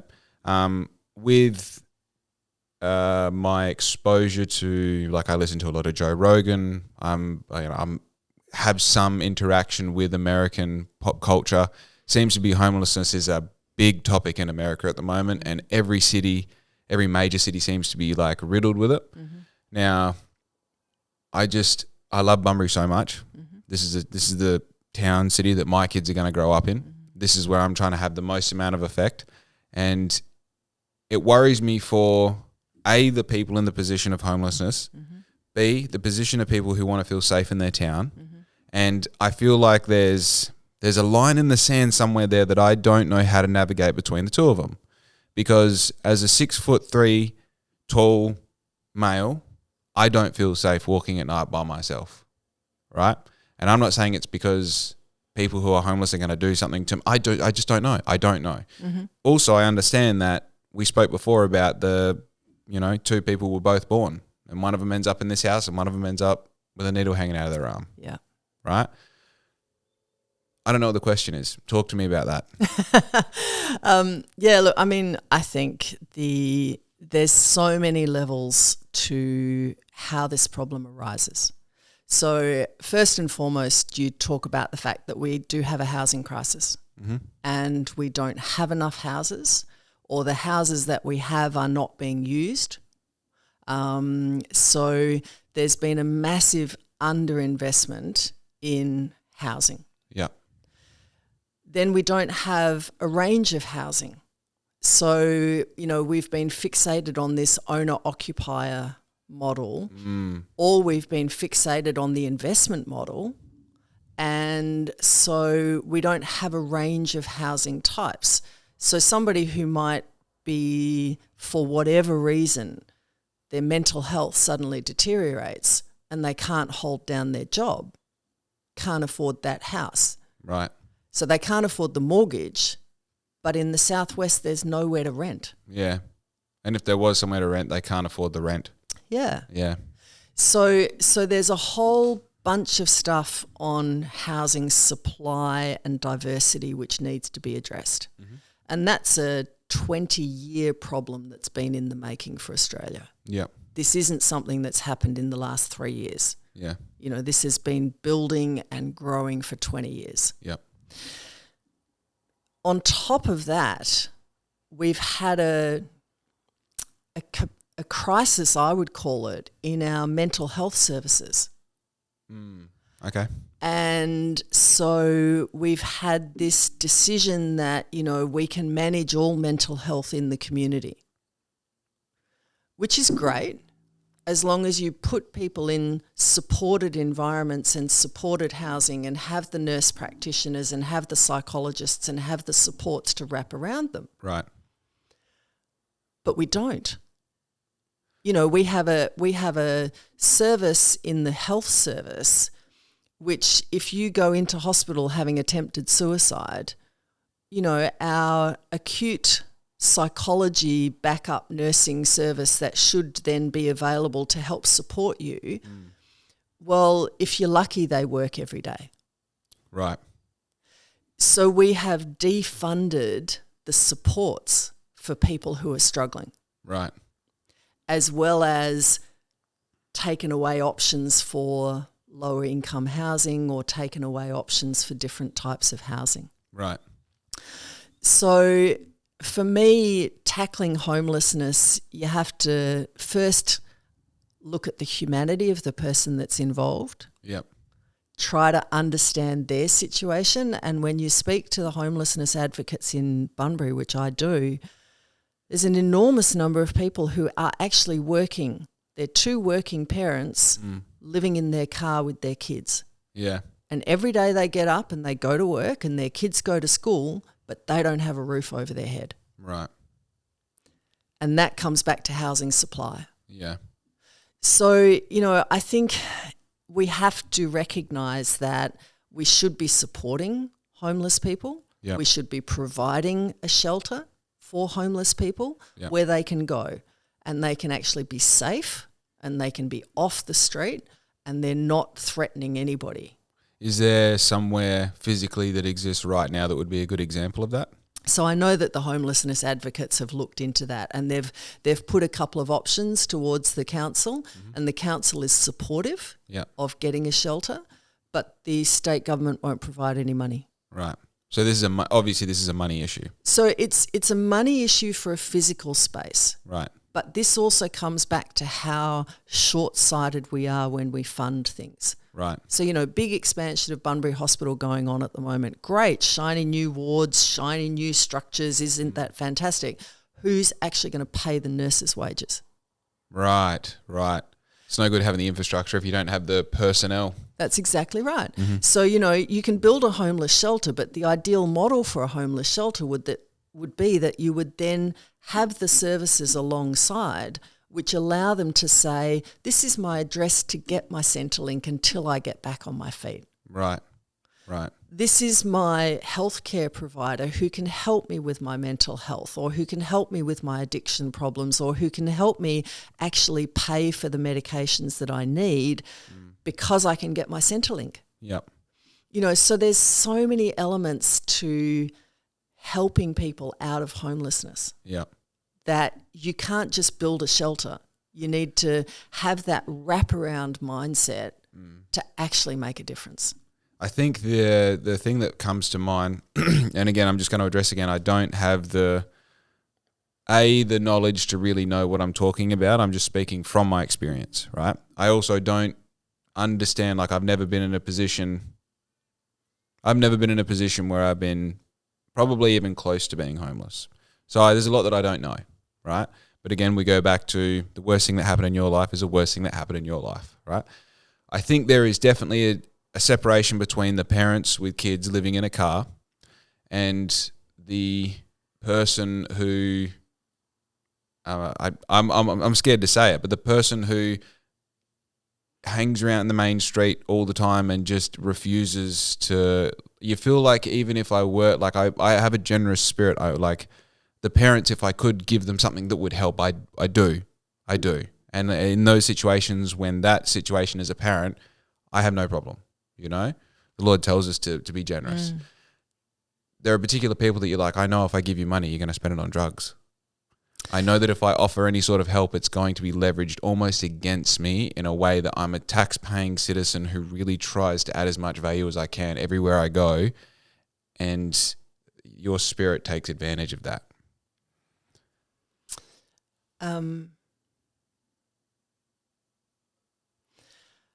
For me, it's accepting that that person is in that situation because of probably innumerable events that have created that situation. And you're not going to reverse that with one intervention. You're not going to reverse that with one $20 donation. Oh, no.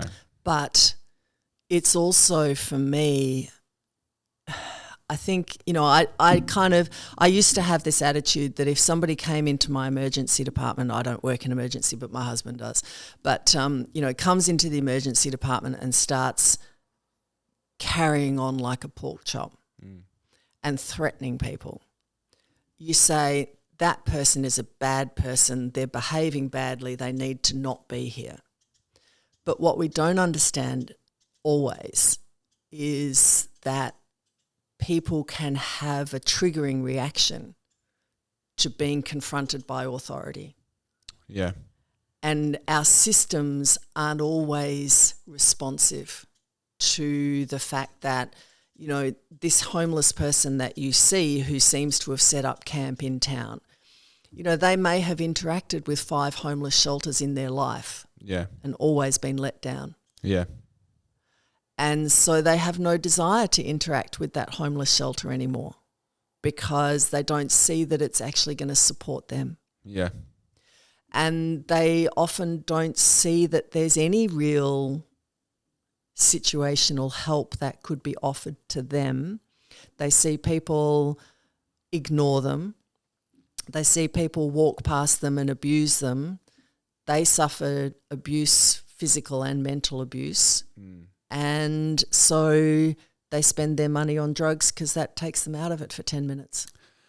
I appreciate that. And also to reflect on the Bible, to the real value there that I can offer is love, obviously. Absolutely. Recognition, understanding, a smile. How are you? Yeah. You know, it doesn't need to Have be. you had breakfast today? Yeah. Can I go and get you something to eat? Mm. You know, for me, that's the compassion, and that's the sense that, you know, I can't personally help this person. I don't have the skills, the time, the knowledge, the understanding. Yeah. But I can love them and have compassion for them. Yeah, 100%. 100%. Yeah, it's definitely something that I just, you know, I know my fiance and her friend, I know if they're walking through town in the mornings to go to Pilates or whatever, like I have fear, you know what I mean? I'm just like, but it's the same as like when she takes Louis for a walk. You know, Louis got attacked by a bigger dog about a year ago, and I have fear every time they leave the house, you know. And I'm not likening dogs to homeless people. That's not what the point was. The idea was that I guess there's something there where I react inhumanely because I operate out of fear in that instance. And I think that's where the politics of division encourages fear. And that's what I find distressing. Yeah. Because, you know, for me, I walk through the centre of Bunbury and I'm fearful because I'm a 5'4" middle-aged woman who can't fight my way out of a paper bag. Yeah. But that's also gender. Yeah. You know, I mean, most women are fearful of walking through a dark street. Of course. So, you know, I think there's genuine fear. And then I think there's fear that is encouraged by people who want to stoke division. Yeah. Yeah, exactly. And I think also in these moments to sort of like zoom out of the political stance here and just have a more humane stance on just living and just, you know, being.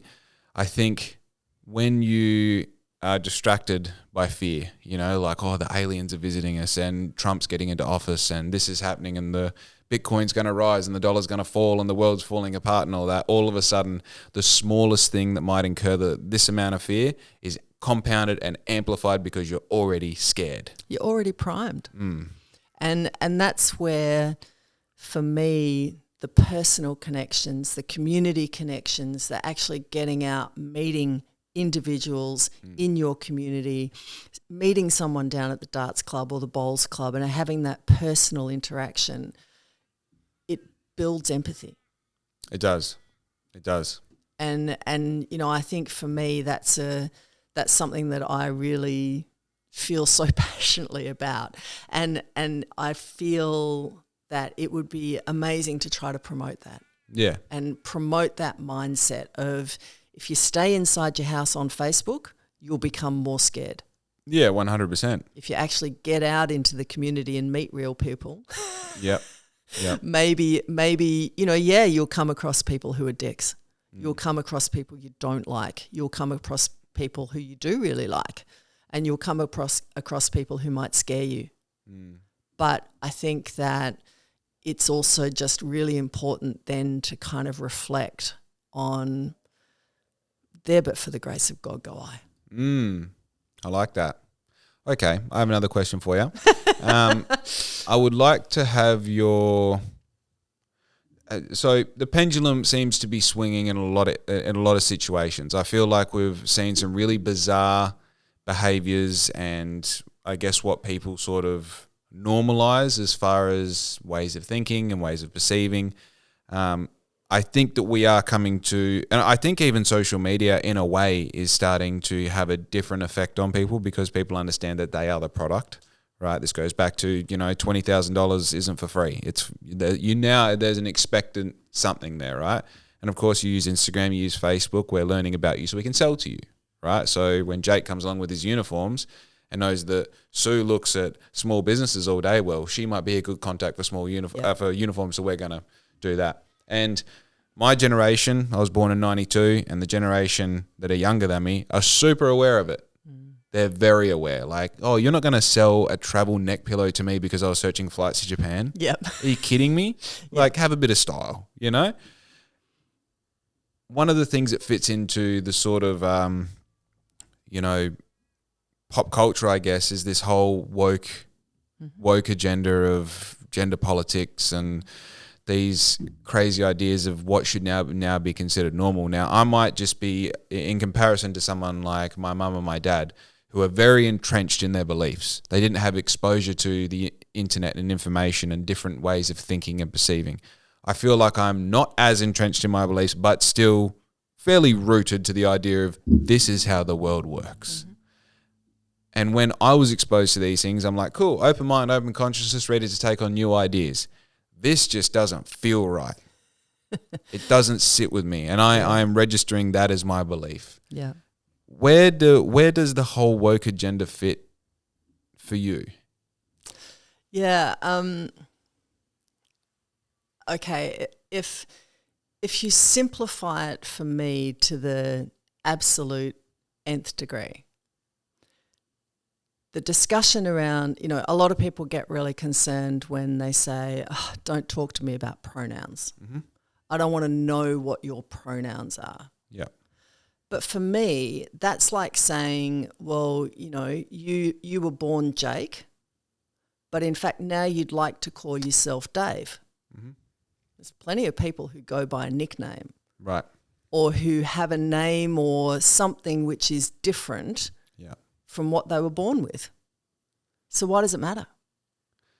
Why can we not just be accepting of the fact that somebody wants to call themselves something? For sure. I agree. I do agree. Agree. And so then that's kind of one aspect of it, which is the smallest, teeniest, tiniest, but it does inflame a lot of people. Mm. Then other people say, well, there's only two sexes. Well, unfortunately, medicine will tell you otherwise. Okay. So there's genetic variation, which mean that you might be born XXY, mm-hmm. or you might be born XYY. Right. And it depends on your environment as to how you express. Okay. I thought it was only two. No. I know two as in like XY or YY. No. Okay. And so, again, this is where I think that defining things in binary terms is simple, mm-hmm. easy, and a lot of people would like to be able to do it because they like black and they like white. Yeah, for sure. And so for me, understanding that grey exists in a scientific world is really important. Yeah. And then understanding that, there are kids who are born with a particular genetic abnormality, which is now the basis of one of our most commonly used medicines in urology. Right. So they're born and they look like girls, but they're actually XYs. Right. And then they go through puberty and they become male. Right. Or they have the characteristics of a male. Yep. And it's because they're lacking a gene. Okay. So again, you look in the world and you might see a frog that has this genetic makeup and this frog has this genetic makeup. But because this frog lives in the Amazon jungle and this frog lives in the Tasmanian wilderness, yep. exactly the same makeup, yep. they look different. Right. I understand from a black and white point of view. That's probably, to use your analogy, not against, but in discussion, against. I think looking at it from a logical point of view, I understand. I feel like there is and I have examples of people that have been in my life that one of my first best mates had a sister who ran around with us like one of the boys while all the girls were doing their thing over there. She's like, oh no, it's 100%. Now fast forward 25 years and it's like my best friend has a brother. Yeah. And that's not like, I don't like that in my gut.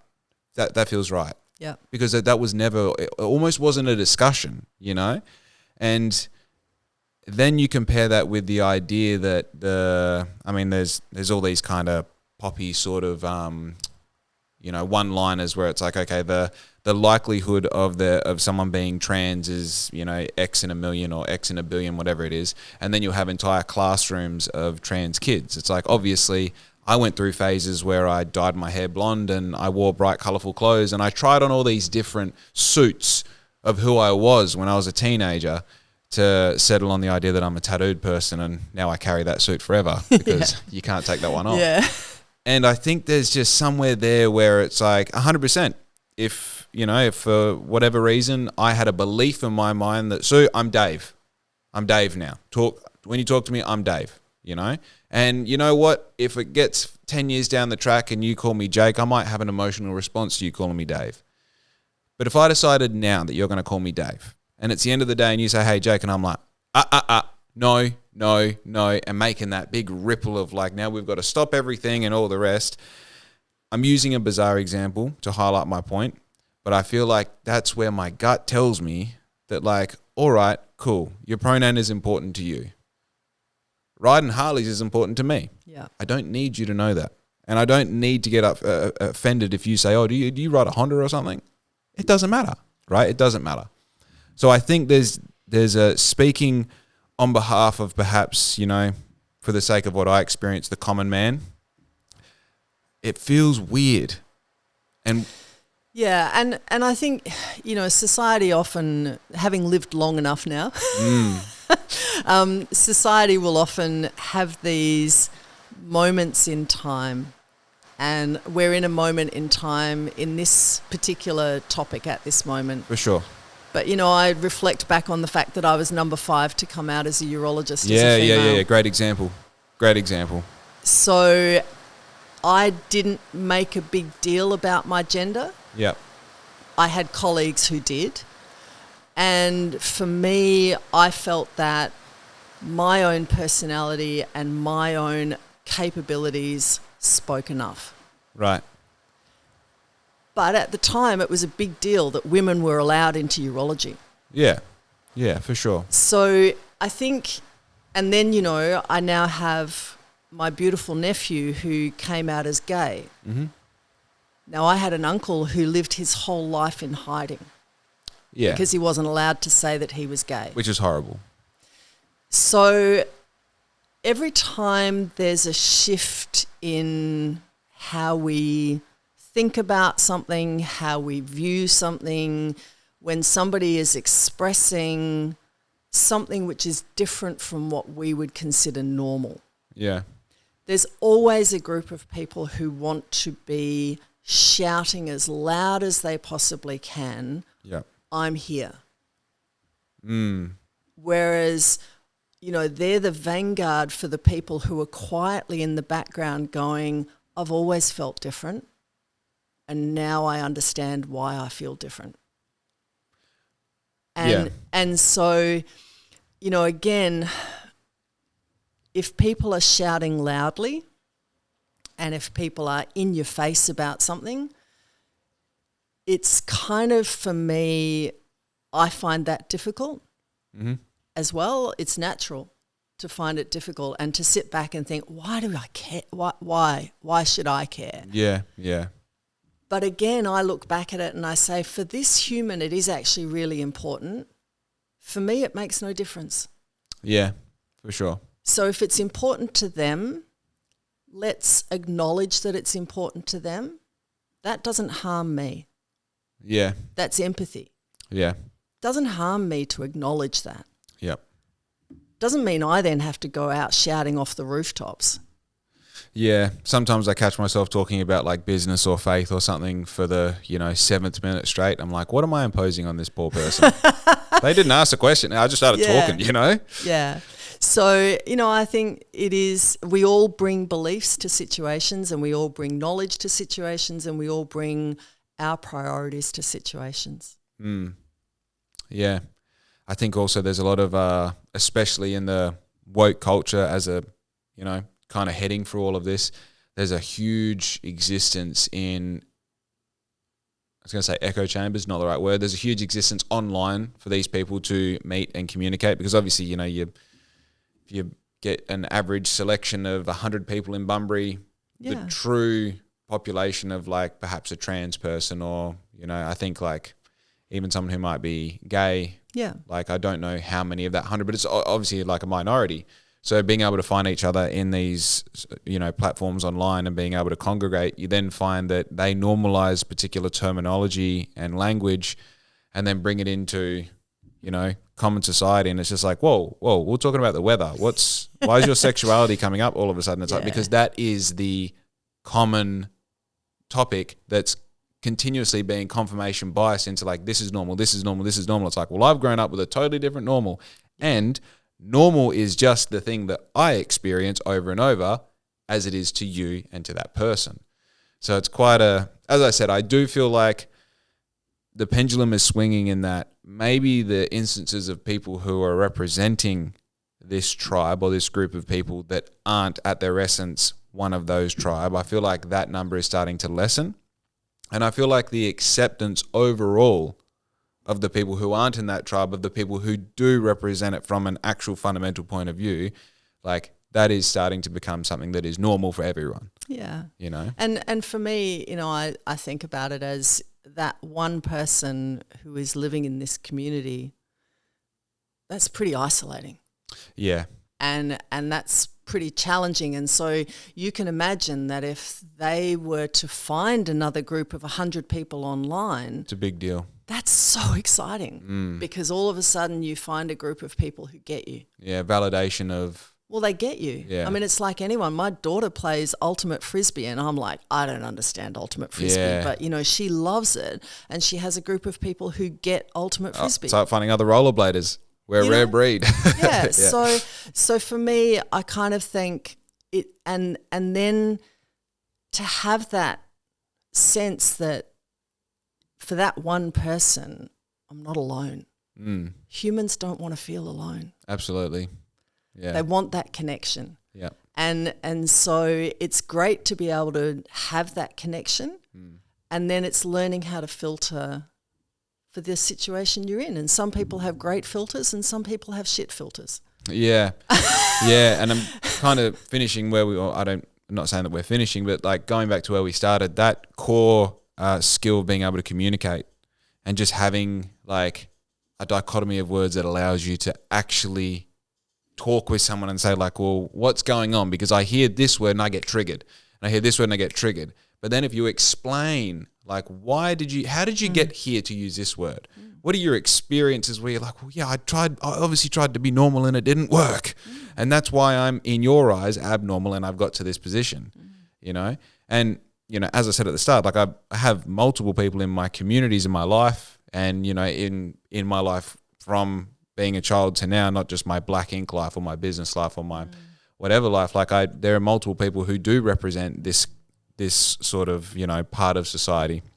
I just feel like there's also this abrasive part of their community that aren't representing them in the best light because they aren't them, But there's not even a question attached yet. I feel like I was just having a rant, Fair call. Yes. So tell me, there's some other... So we've talked about the windmills. We've talked about homelessness. We've talked about a bit of wokeism. What are some other sort of like key things that are happening at the moment for your sort of hopeful entry into politics as a representative? What else are some things that are happening at the moment that we should kind of be aware of as a community, do you think? I think we've touched on the really big ones that people care about. I mean, it's getting into a house, being able to afford to live. The cost of living and the erosion of wages is pretty significant for many people. Yeah. I think we've talked about integrity. I mean, for me, my passion is health. Yep. And so looking at regional health and, as I've said, it's great that they're putting money into the Bunbury campus. Fantastic. Well overdue. I mean, that hospital has been functioning as we used to call them tertiary hospitals where the really difficult patients go to. Well, now we have quaternary hospitals, and that's quaternary. What's that word? Quaternary, which is fourth level hospital. Oh, okay, not quaternary. Quaternary. Yeah.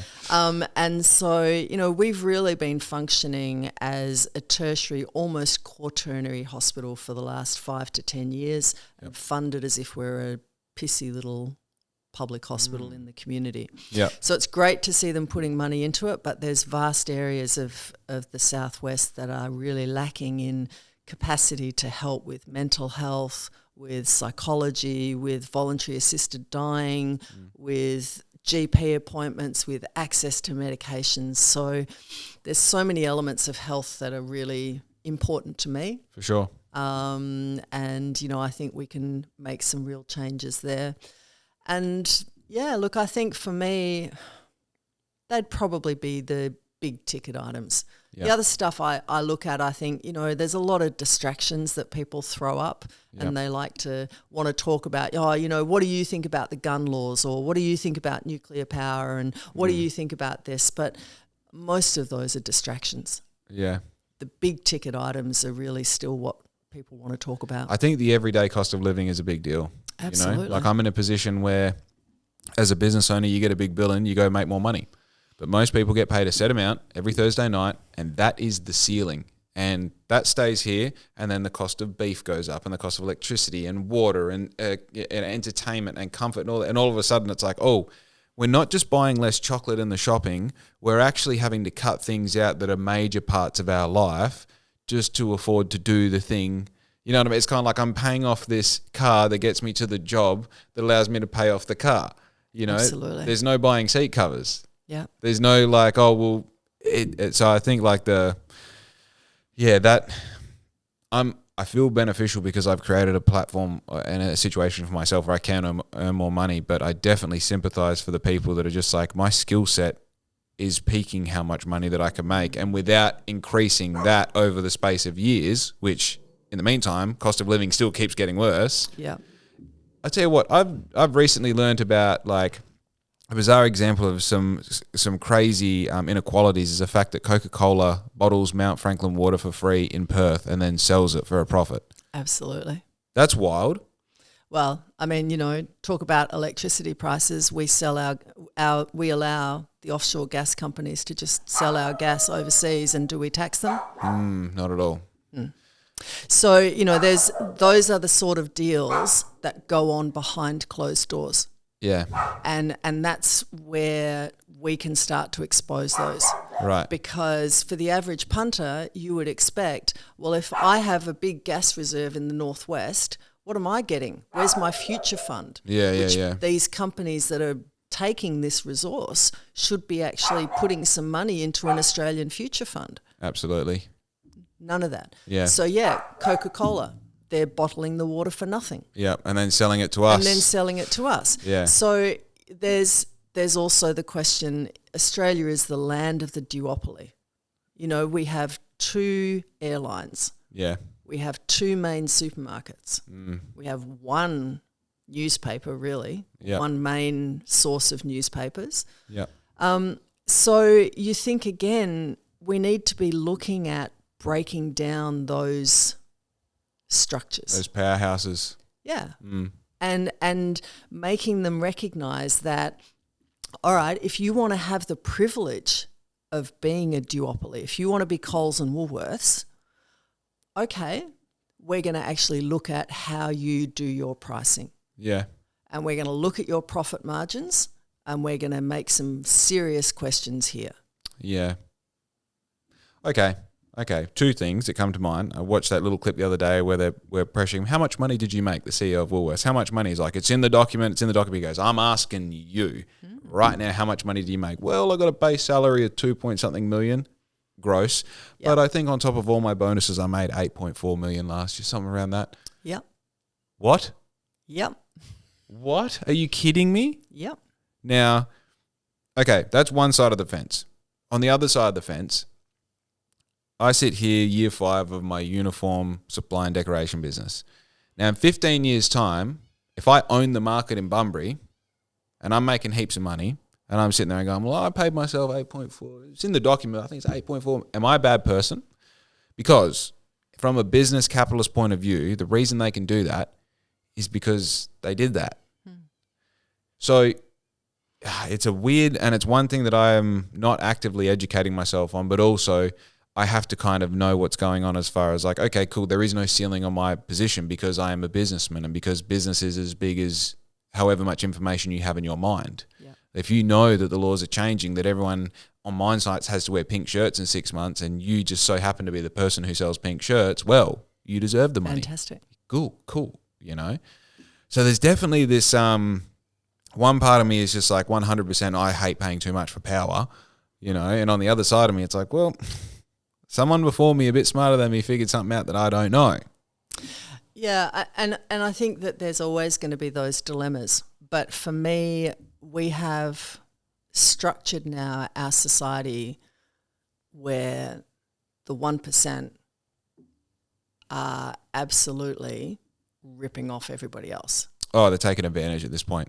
And so, if you want to continue to have a society where people strive, where people want to do better, yes, you have to have a tax system that allows people to get ahead, make good money, pay taxes so that other people who can't make that money are supported. But, yes, you have to have a system where people who are employing other people, great, let's give you some tax breaks for doing that. Yep. But you've also then got to look at, if you make $3 billion in profit, maybe a super profits tax might be a reasonable thing to look at. Yeah, for sure. So and if we were to do that, then in fact we could fund mental health services, and we could fund medicines on the PBS, and we could actually fund continuous glucose monitors for people who want them. Yeah. And this is where the difficulty that I have with our current system is that those 1%ers have full access to our leaders. Yeah.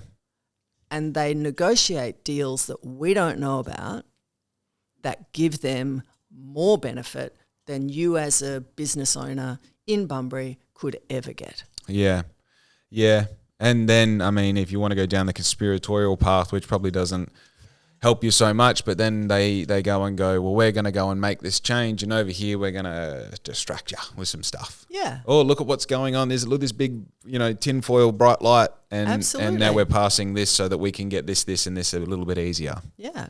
And it's trying to take that bullshit out of politics. And that nepotism and that backroom deals. Yeah. That's a big thing for me. Understanding that exists, though, in the position that you're trying to attain, there must be some intimidation in there going up against, you are David at the moment, and it is Goliath, the system. Never one to shy away from a challenge. And, I laugh and I say I have grown up in a world of blue suits against me. Right. That's the world of surgeons. Yeah. So, I'm going into a different world of blue suits. Yeah, I guess so, yeah. And a bit better pressed. And kind of looking at it that unless somebody starts to challenge the system, it's going to stay the same. It's never going to change. Yeah. Louie, please. She must be home. She's got the back breath bark. You can hear her breathing in.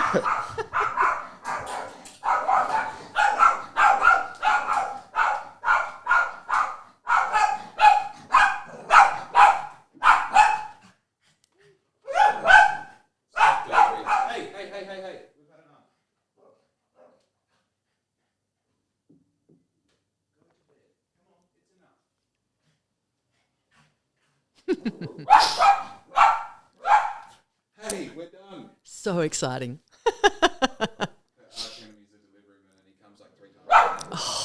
Hey, stop.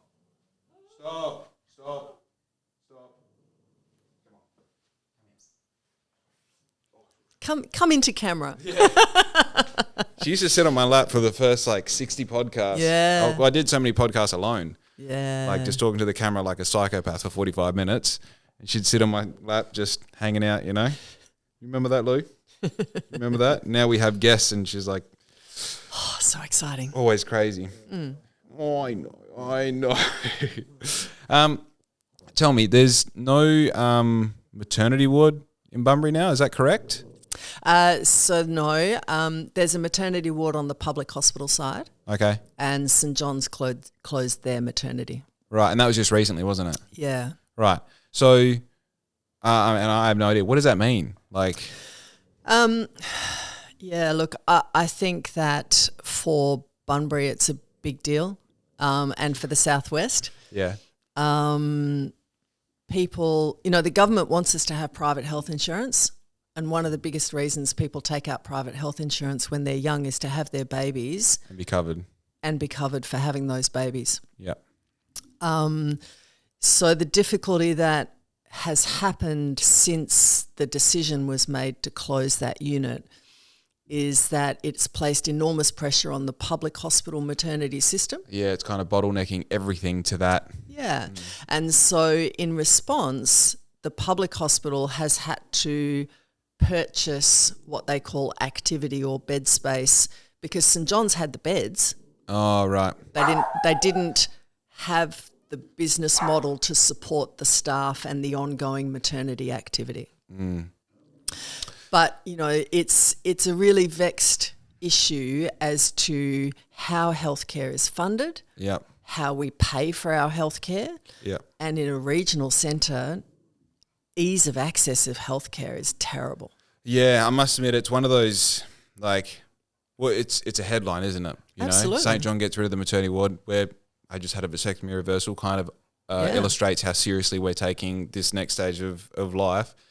And you start questioning. I mean, that's when the question of the greater picture starts to grow, because you go like, well, hang on, what does that mean about having kids here? What does that mean about if something goes wrong with our baby? What, all of a sudden it's this, and it builds that distrust in like, all right, now the fibre of my community is starting to be unravel. Torn apart a little bit. And and then all of a sudden the colour of the outer ring road wall is a bigger deal than what it was, Yeah, I mean, I think that funding healthcare is a bottomless pit. Mm-hmm. There's no doubt about that. If we really wanted to fund healthcare properly, we would have to have a significant super profits tax. Right. And then we could do it. Yeah. So for a private hospital in a regional area, and they are looking at their bottom line, it becomes a line ball as to whether they can continue to provide a service. Now, previously, what would have happened is that potentially there would have been a capacity for them to say, well, we'll continue to provide this service which is at a loss because this service makes us a profit.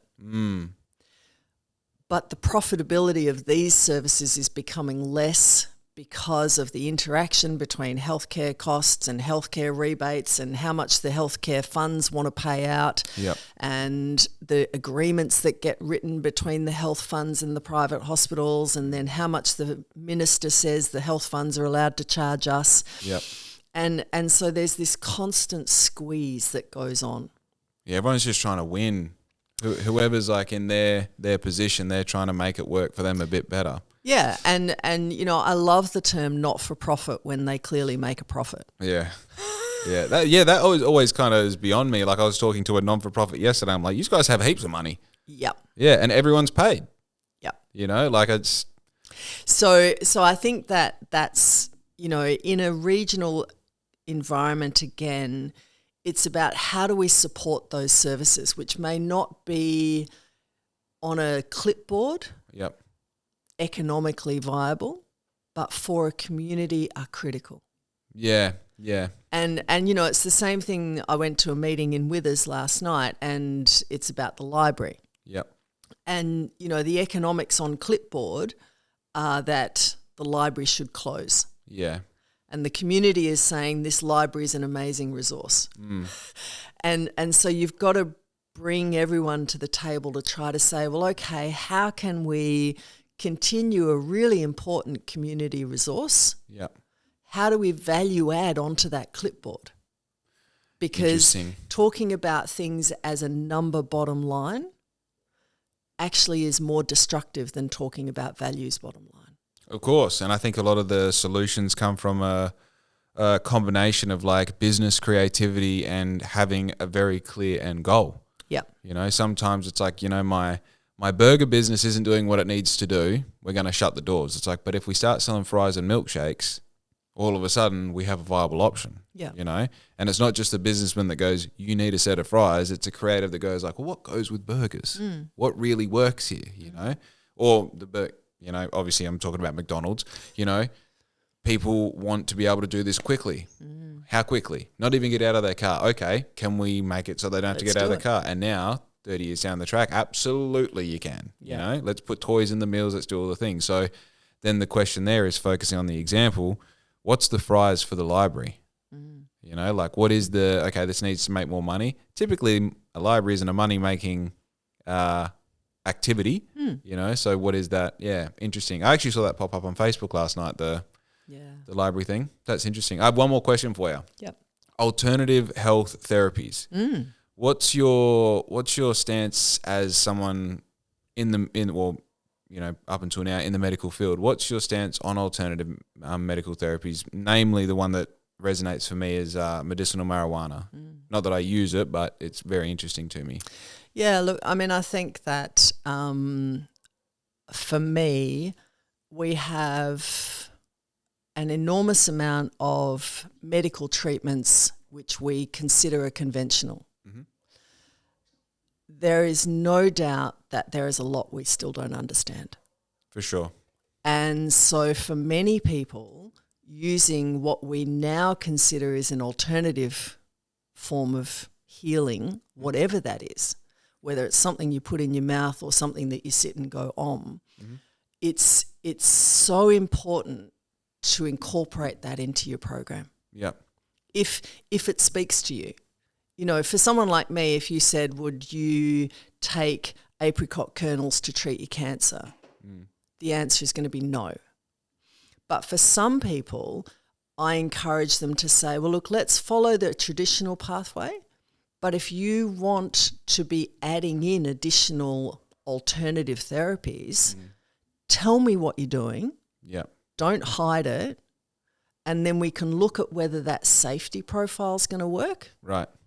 And if it's going to work, magic. Yeah, all the best. Yeah. All the best. Because, you know, there's so much we don't understand. And medicos are really, really good at making out we know everything. Yeah, for sure. And but you also have to play that side as well. That's an important part of building trust with people. Yeah. But we also have to be able to say, I don't know. Yep. And if this brings benefit to you, fantastic.